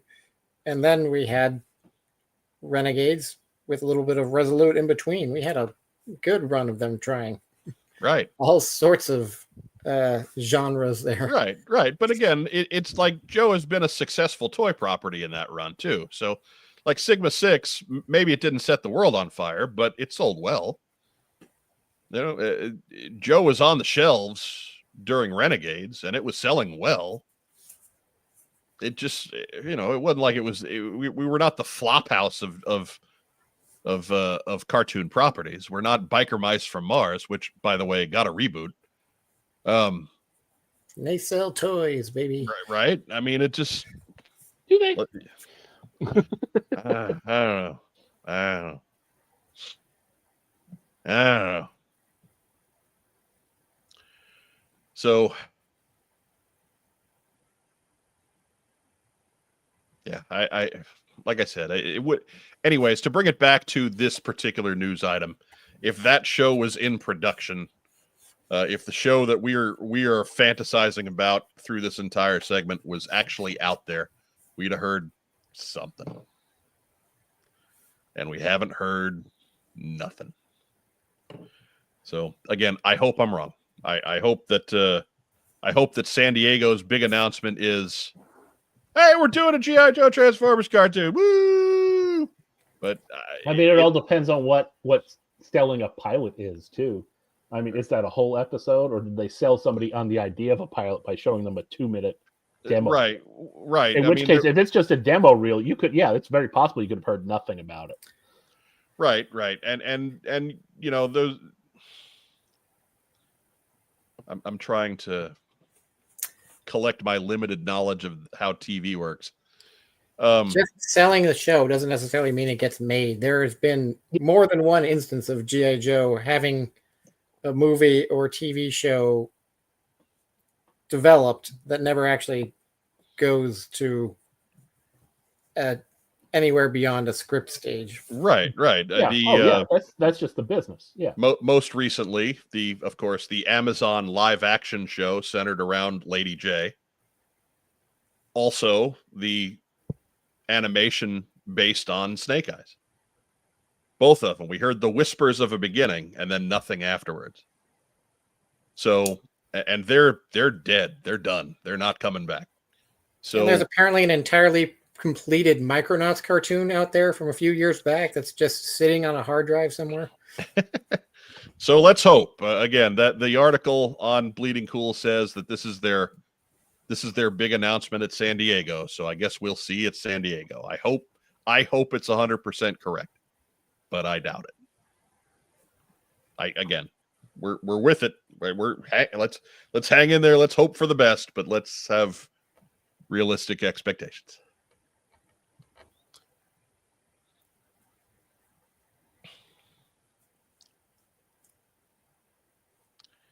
But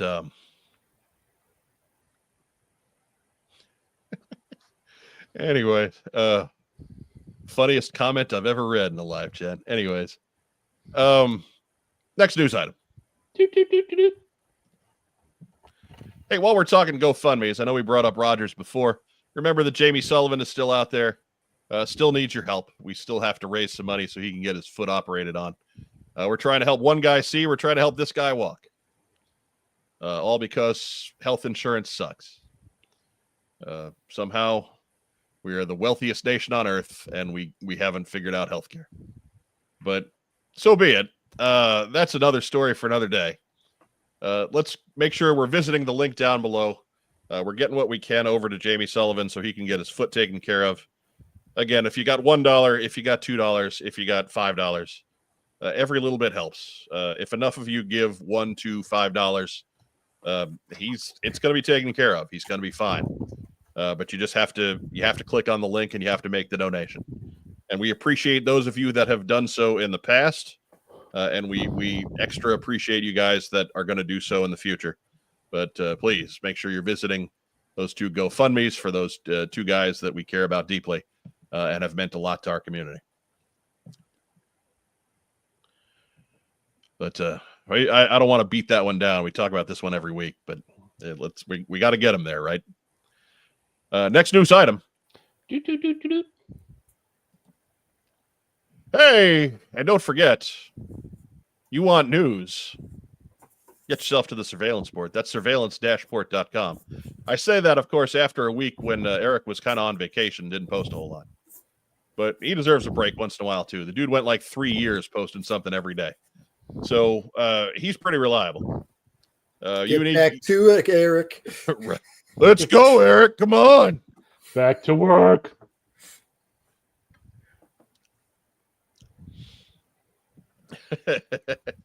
Jace says somehow the Snake Eyes movie was made, right? Like, here's what I don't get. Again, you have this gigantic, enormous cast of characters in G.I. Joe. You could cast a show with 30 guys and you'd still be leaving out half everybody's favorites. And Hasbro and Paramount just insist on making G.I. Joe a movie franchise. No. If there was ever a franchise that catered to animation, if there were ever two franchises that just catered to animation, it's G.I. Joe and the Transformers, because you can just get everybody in there. Anyways, surveillance-port.com. Are we picking names that are easy to spell? No. Spelling is challenging, but winners accept the challenge. Get yourself to surveillance-port.com for all the best Joe news that you can find. You're welcome, Eric. A QR code link, so we don't have to spell. Yeah, Eric is in the live audience most weeks, and yet last week when I was chatting with him, or 2 weeks ago when I was chatting with him, he was surprised when I told him that this plug was in here. So I guess we know around the time he's bailing out every week. He gets about an hour and a half in, and then he's out the door. He's not checking his analytics to see his What's on Joe Mind bump every week. Right. Anyways. Next news item. Kitty. And that's the end. The G.I. Joe 3D Printing Podcast is happy to present Chunky Tank Yetiana's Meowler Tank and all their wonderful escapades on my desk, frankly. Now that should be an animated series. Right there in his little garage. But be sure to check out the G.I. Joe 3D Printing Podcast as Mike and Mark and Archwan take you through the world of creating your own toys for your favorite toy line. They are, quite frankly, geniuses. If you're a beginner, if you're an intermediate, if you're an expert, they will find a way to make it, to explain it to your level of expertise. Nobody does it better than the G.I. Joe 3D Printing Podcast. They are linked on our page. Once we're done here tonight, be sure to check out our channel page, and we're linked right there. Go head over to them and hit a subscribe. While you're there, we've also linked up with Articulated Points, which is hosted by Patrick Stewart. That's right, TV's Jean-Luc Picard, and some other guy. So be sure to check them out and give them a subscribe as well. We need the watch hours. Right.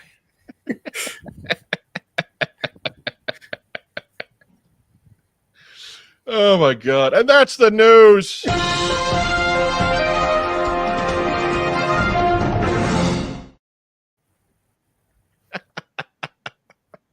Oh my God. It's a silly kind of evening. We'll be right back after this quick message for our wonderful friends at Kokomo Toys. We buy, sell, and trade vintage and modern toys.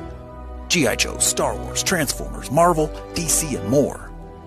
Located in beautiful downtown Kokomo, Indiana, we are open every Wednesday through Saturday from 12 to 5. It's a theme park of nostalgia. Join the thousands of people who have traveled from all over the Midwest for over a decade to buy and sell with us. Get your geek on.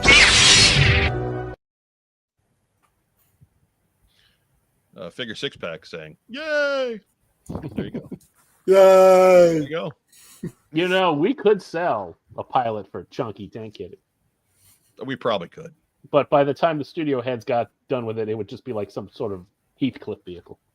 Right. It would be a tank driving a cat, and that doesn't work. It'd be Chunky Tank Kitty on the moon. It'd be Heathcliff. Have you read Heathcliff in the newspaper lately? With the ham tank. Or the meat helmet. It's bizarre. It's bizarre. Yeah, Like I've heard it's got really, just it is positively bonkers. Yeah. And not like funny, just weird. Like Heathcliff when we were kids, and Heathcliff has been around that long and then some. Longer than Garfield. Right. Heathcliff was just one of the endless parade of unfunny comic strips from our youth. It was usually a single panel sitting there next to Marmaduke, which was fitting because Marmaduke was also not funny. And but these days Heathcliff is just it's bananas. absurdist. Yeah, it's just weird. Right. Like it's worth finding online or whatever just to see what the hell's happening now. It's modern surrealism. Oh, anyways, we got some old entries in the old post sock. So You have a sock? we They're posted socking. yeah. Anyways, first letter. I really need to do an intro post sock statement, or open. Anyway, because I got time. I got time for that shit. I got all kinds of time. I didn't even have time to shave today. Anyways, first letter. How's it, team? Sharing a small world plug the damn show moment. My wife spotted someone, not me, at Daniel K. Inouye International Airport. That's in Honolulu. Wearing a What's on Joe Mind shirt.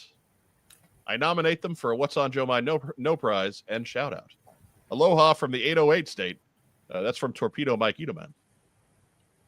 All right, which one of you guys was just in Hawaii? Right. Who Hands went to up. Hawaii? Who went to Hawaii? Who saw Torpedo Mike and didn't say hey? But we'll forgive that because, maybe he didn't have the kids with him. The kids, people would recognize. Torpedo Mike, maybe not so much. He wasn't in a wetsuit at all. Happy 14th anniversary, What's on Joe Mind? And happy 20th anniversary, Mom and Dad. Cobra!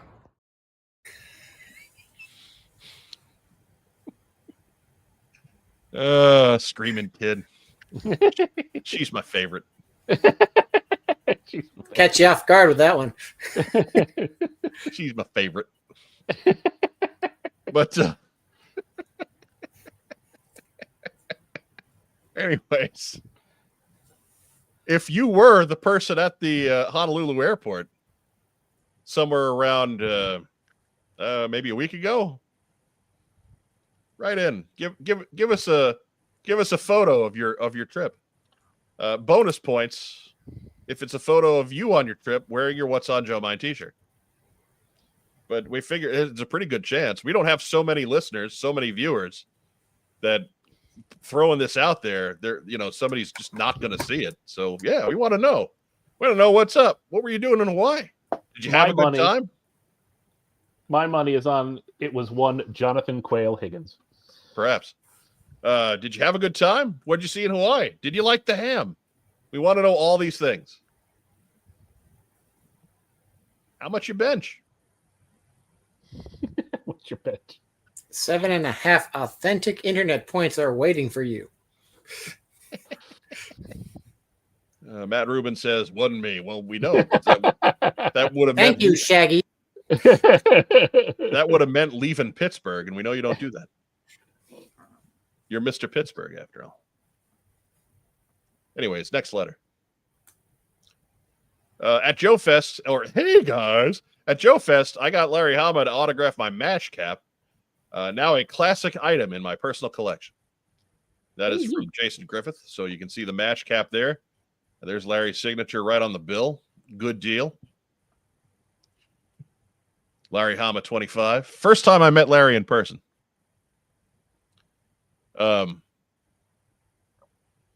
We were in the lobby in Indianapolis at JoeCon. It was 2013. Yeah.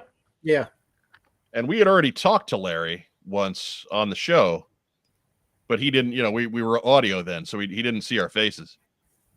And so we were just me and Godso and Justin, we're all hanging around the bar. And Larry comes up to us and says, "Hey guys, I'm here for the Joe convention, and I'm guessing you guys are too. Can you tell me which one, where I can find Justin Bell?" And meanwhile, he's standing next to Justin Bell. So it was kind of a funny moment the first time we met Larry. So we got to shake hands, and the first thing I said to him after that was, "You're that guy from MASH."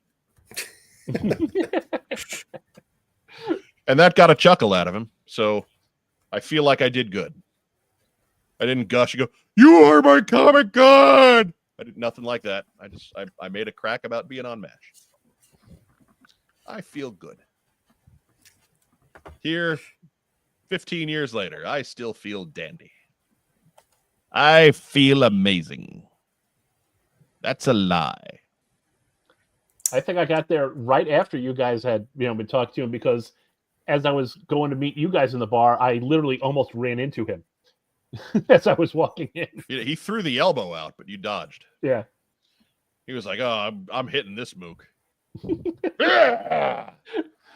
Skipped hockey practice today. Gotta get it in. I guess I showed up the next day because I wasn't there for that. No, we weren't associating with you then, Phil. Yeah, well, it's probably with good reason. We didn't associate with him until, I don't know, Friday. Yeah. It's like, thank God Donnelly's not here. California dirtbag. Yeah.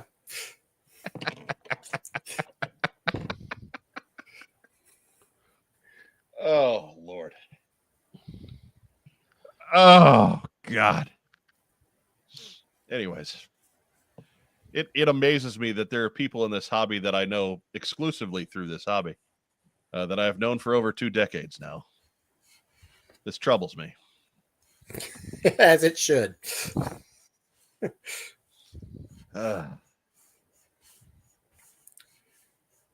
What was that about time being a construct? I need the pep talk, Phil. Come on.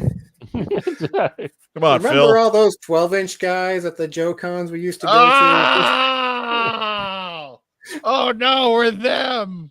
We're them. It's happened. Oh. Joe.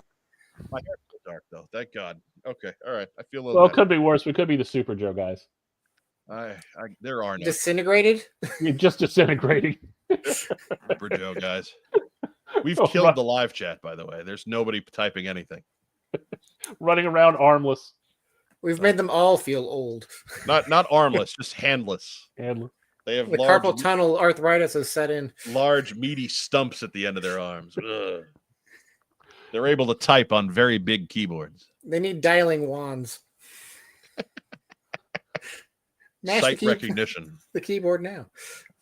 Gunny says Bullet Man. We had Bullet Man. Bullet Man was technically our first Joe. Yeah. So you are a 12-inch fan. He was the only one. He was it. He was it. But we had Bullet Man, and he kind of hung out with the 12-inch Mego guys. Because Racktime Rob, even as a young child, was way in on superheroes. Was he jealous of Superman's pants? Maybe. I don't know. He never tried to wear his underwear on the outside, so I don't think so. He had bare legs, man. And that's what Batman was doing at the time, was trunks on the outside. So Jason Rose is saying researching when Looney Tunes came out. That would be the mid-30s, sir. Earlier than that. Yeah. Are we talking Buddy, or are we talking? I mean, the very first Looney Tunes, like I said, they're probably 1930. Because Porky Pig is the first of the stars that actually made a dent, and he's 33, I think. Remember when you'd watch Looney Tunes in the early 90s and you had to suffer through one of the Buddy cartoons taking up time in that block? You didn't have to suffer, Phil. They had remotes then. Yeah. You just click and you find something else. That was when you'd go up and get some devil dogs or something. That was just... I don't have devil dogs in this part of the country. Yeah, neither do we anymore. But anyway, Right. Or we do, and we're just not fast enough getting to them. I'm not sure. No, they're gone. But anyways, I'll check the Menards. That's really the best way to find out. If there's none at the Menards, then truly we live in the darkest hellscape imaginable. Excuse me, sir. Do you have any Drake's cakes? Welcome to the hellscape, Mike. There was none there the last time I looked. You went to Menards? Yeah. Oh, yeah. I don't believe you, but sure. Yeah. I was. How do you think I bought Dad's gifts card? I didn't know what you got, Dad.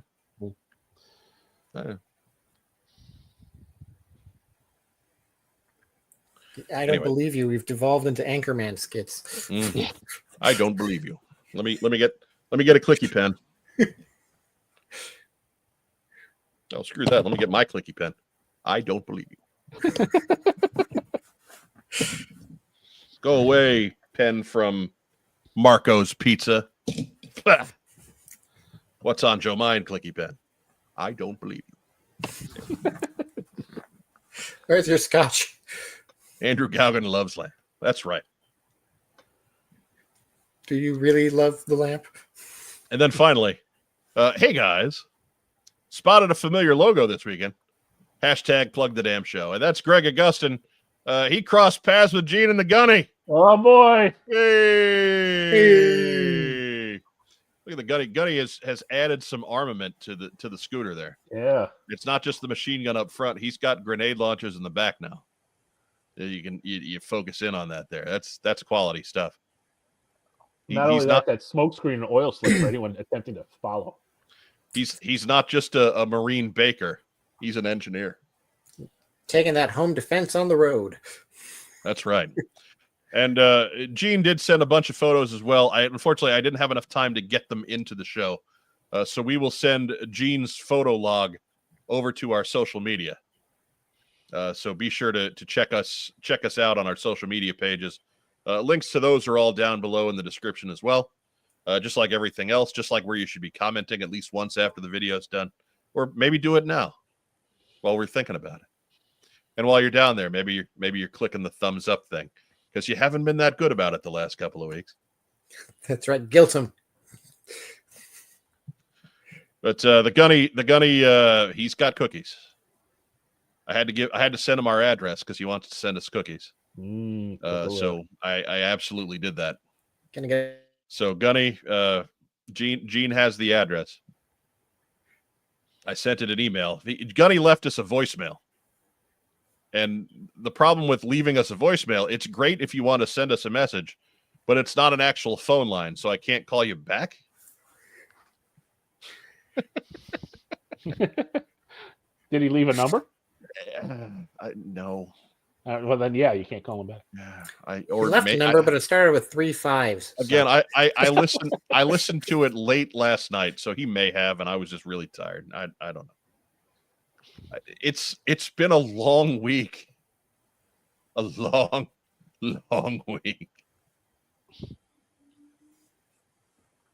It's been a long road getting from there to here. Yeah. This reminds me of that one line from 30 Rock. Boy, what a year, huh? Lemon, it's only February. Sancho says cookies. That's right, Sancho. Welcome to the program.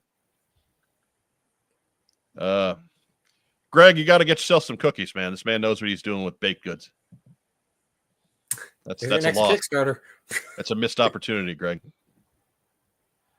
So again, my apologies to Gene, but we will get Gene's photos up probably tomorrow in our Instagram and Facebook feeds. Be sure to check us out there. And that's it for Mailbag. Hey. So, Phil Donnelly, in case somebody, God forbid, is seeing you for the first time, I don't know how that's possible. Well, you know, But Greg says Josh grabbed a handful of cookies. I believe it. Fistful of cookies. I believe it because Josh probably forgot to eat until somebody waved food in front of him. And then he went back for a few cookies more. Right. It does kind of sound like him. So, anyways, take take a couple of minutes and describe what's up with Articulated Points. Well, as you so generously pointed out, it's run by Patrick Stewart and me. But not that Patrick Stewart. Mostly the guy from Star Trek Next Generation, right? Yeah. No, the guy from the X-Men movies. Okay, Deputy good, Director good. Bullock? Correct. He likes little girls. Oh dear.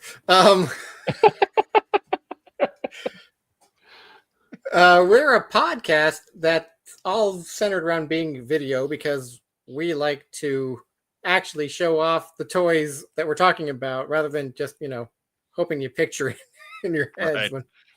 Ultimately, the driving force between our move to YouTube. I understand what you're saying there entirely. But anyway, quick in from the gunny there. 36 dozen cookies given away at Joe Fest. Wow. Oh. Man, oh man, a Chevette, Silent Bob. Go on, Phil. So we're primarily G.I. Joe, but we don't limit ourselves just to G.I. Joe. We've done Transformers, we've done Action Man, we've done Photon, which less people seem to care about than I do, but it's close to my heart. So, somebody's got to keep Photon alive for future generations, Phil. There's 7 of us out there. We're all fighting over the same 3 action figures. Right.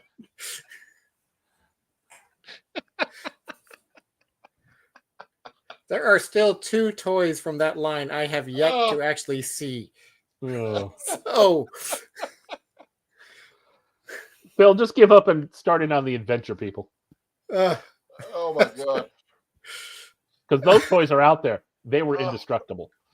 I see that. There's probably still a few of them lost in our yard. Give us a follow. Give us a watch. We like to do deep dives. Sometimes I even go to Disneyland because it's an excuse to use my annual pass towards this podcast. So, it's a business. It's tax deductible. That's right. From the crowd, Julian Bashir says, "I'm all for more Action Man content." Phil. Well, put a little pressure on Patrick then, because he's got more stuff than I do at the moment. So that's where it'll come from. But give us a follow, give us a like, watch our videos. Just put them on in the background, mute the video. As long as we get that play, we're good. There you go. There's my sales pitch. A ringing endorsement. I mean, he's one of the hosts. I didn't think it could possibly go that poorly. Yeah, I thought Phil's you degree, not in marketing. I figured if there was going to be one person that was going to be here and positive about Articulated Points, it would be Phil, and we would be here kind of making fun of him because joy is dead within our hearts. But Phil is still young. Phil can still feel joy, and no, Phil is apparently it's all been stamped out. I'm just trying to get ahead of this. These are hard Phil's times. dead inside. Hard times. Oh God, I had no idea we were in this much trouble as a society. Well, there you go. Collapses. Please, imminent. for the love of God, watch my stuff. So, Phil, while we're kind of winding up the show, oh well, okay. Anybody wanting to see Carson next week at DFW? He just announced that he picked up COVID at Joe Fest and will not be in Dallas. So, everybody test up. Yep. Get well soon, Carson. Right. Hope it doesn't hit you too hard. I got my booster last month, so hopefully we can avoid that this time around. I need to do that. When was the last time I got boosted? I don't even remember. Oh, don't tell me this. No. I mean, it was within the last year. I just don't remember what month. I think it was in the fall for me, but yeah. I think I might have waited until the fall too, so when I would get more of the school year in. Most of the time, I went in the fall, and then last year, I kind of forgot about it, and then in December, bam, there it was, right at Christmas. Good times. I took that test, and that test knew I had COVID before it knew I was human. Merry Christmas, you filthy animal. Right. He gave me a sniffle, he did. Right. I mean, even Rob got sick, and Rob never gets sick. I barely got sick. I don't get sick very often. And truthfully, I didn't have it that bad. I felt crummy the day I took the test, and then felt a little bit better successively after that. But man, like it knew. It was like, oh yeah, dude, yeah, I felt crummy. I felt crummy one night. Went to bed and then woke up. Felt like $1 million. Yeah, it was. It was. I It was one of occasionally those had a things. tickle in my nose. I was barely sick. I was pretty congested for a couple days, but Yeah. not feverish or anything like that. So we're a hardy bunch at the What's on Joe Mind compound. But it wasn't too bad. So yeah, get your boosters because it's convention season. Still out there. Yep. Right.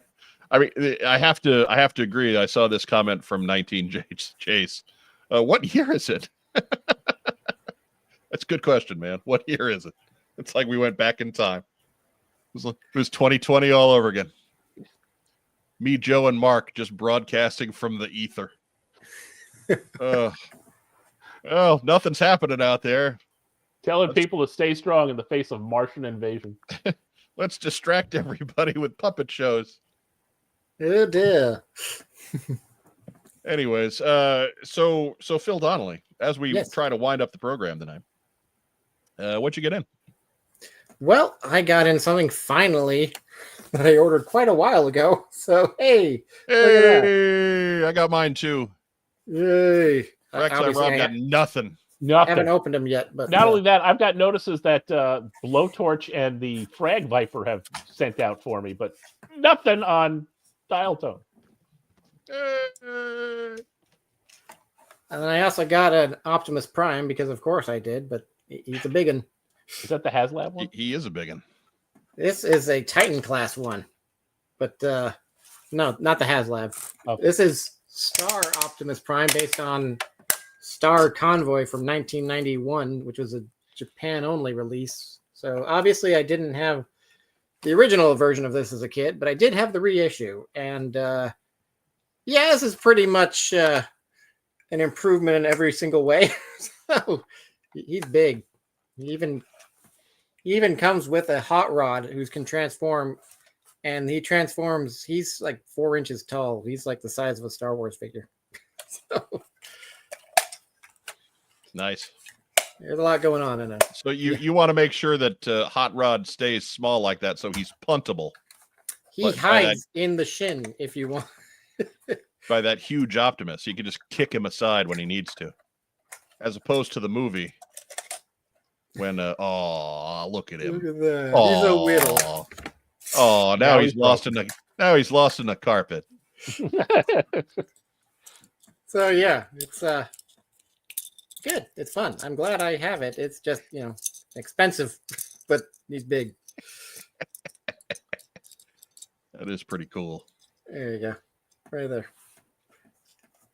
It's like the little Micromaster hot rod. Oh, he's so Actually, cute. originally it was a Micromaster when it first came out. So, Yeah, I know. And then when he tries to get in the way of Prime fighting Megatron, he can just toss him aside. just You can literally step on him and just chuck him a half a mile away. that's right. Get out of here, you little bastard. Stop distracting me. So there we go. That's what I got in. Oh, so Phil, while we're on you there, we're running a little long. We're actually gonna try and take the opportunity to get out of here in less than 2.5 hours this week. Ooh. Why don't we just go ahead and roll right into shoutouts? All right. Well, let's shout out Patrick Stewart, of course, because he's on the other part of the of Articulated Point, so we gotta make sure we acknowledge that he does a lot of heavy lifting too.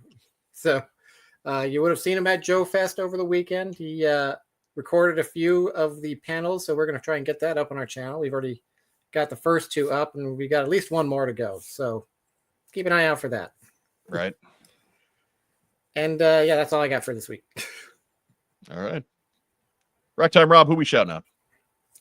Shout out to Phil. Hey, thanks for coming on. Hey, And I shout out to guess. the studio audience. Hey, thanks for watching. Hey. What else you got, Ragtime Rob? That's all I got. You're supposed to say, I'm good. Yeah, I'm good. There you go.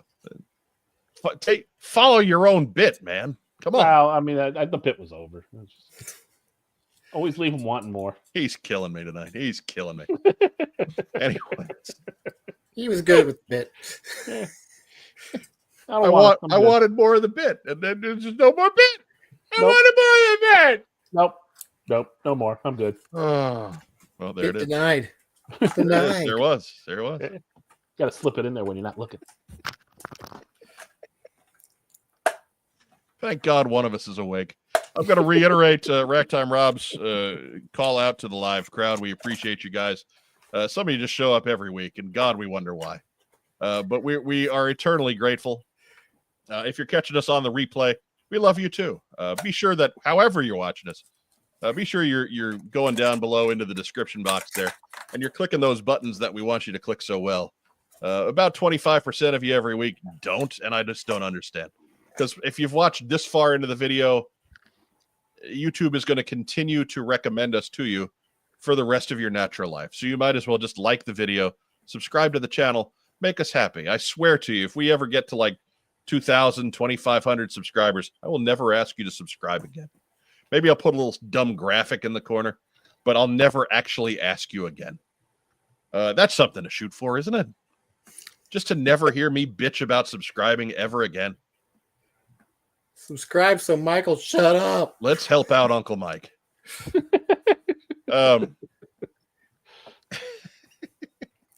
If you are one of our audio listeners, I am deeply, deeply sorry because I am so far behind on posting to our Podbean feed that it's almost comical.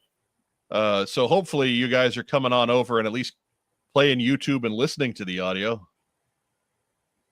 I'm trying, man. It's just been a busy couple of weeks. Hopefully the schedule will loosen up a little bit in the weeks to come. But thank you all the same. If you're one of our audio listeners, be sure to leave us a nice 5-star review. We haven't had one of them in a while. Wherever you listen to your podcast is fine. We're not going to direct you anywhere there. Whether it's Podbean or Apple or Spotify, whatever. Just 5 stars. Tell them how great we are. All that's all the stuff that drives growth these days. We want you to interact with us. We want to know what you think. We want you to leave us a big boy comment down below. We want you to do all the cool YouTube stuff that make this experience what you want it to be. We're trying our best for you here. So very hard. Doug Dello says, let's be clear. Mike will not shut up. He just won't say subscribe. That is correct. If I shut up, that would really... That would be problematic to do in a talk show.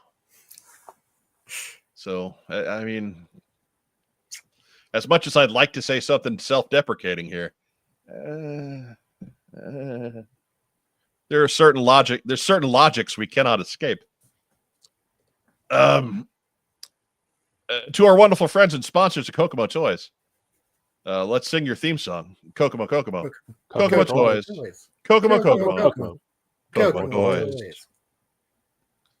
But a shout out to them. To a shout out to the Gunny who wants to send us cookies. Right? We're all about sending us cookies. So thank you so much, sir. We will have to do something nice for you in return. Lord, we've needed to do something nice for the Gunny in return. The man made us a cake last year. What did we do for him? Nothing. We need to fix that. We do provide weekly entertainment. I know. But like he gives us money for that. Oh man, that's right. Right? He's one of the guys who has his name in the credits. You put his picture up on the show. You've right. given him fame and fortune. I don't think we've given him either of those things.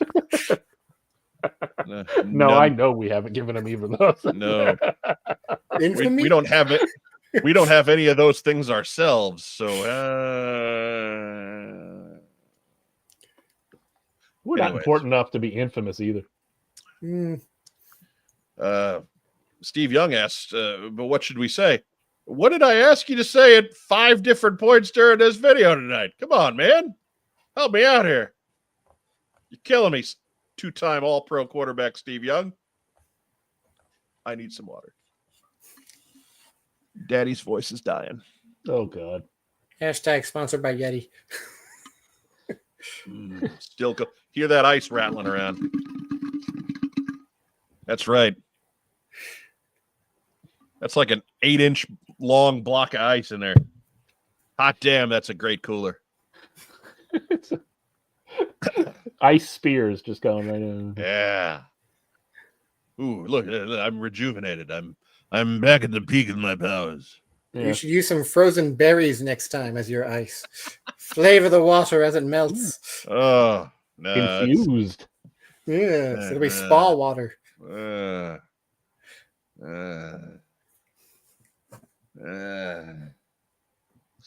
Berries. Okay, a frozen Coke. Frozen banana. It's time for us to leave now. We've lost all semblance of conversation. As our friend Vagon likes to say, stay safe, and if you can't, be careful. We'll be back with you next week on another wonderful episode of What's on Joe Mind. Episode 351, in fact, as this was episode 350. If you missed it, you missed all of the great anniversary things we talked about at the beginning of the show, which was quite a party. Right. It was like none.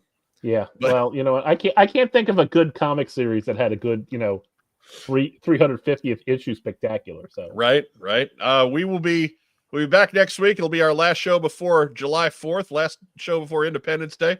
Maybe we'll light some stuff on fire. Who knows?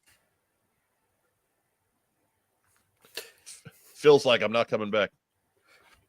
Phil doesn't want to be here for the episode when I blow off my thumb. Oh, I just thought of one. Just thought of one what? A good 350th issue. Okay. Yeah. Captain America. Okay. All right. I was about to say, if you don't say what it is, you're not coming on next week. It was the end of the payoff, the end and the payoff to the big John Walker as Cap storyline. There you go. All right. Everyone at home was on pins and needles. Yeah. But that's it. Thanks for watching us here on What's on Joe Mind. We'll be back next week, next Wednesday at 9:05 p.m. here on the Superstation. Have a great rest of the week, everybody. And yo, Joe.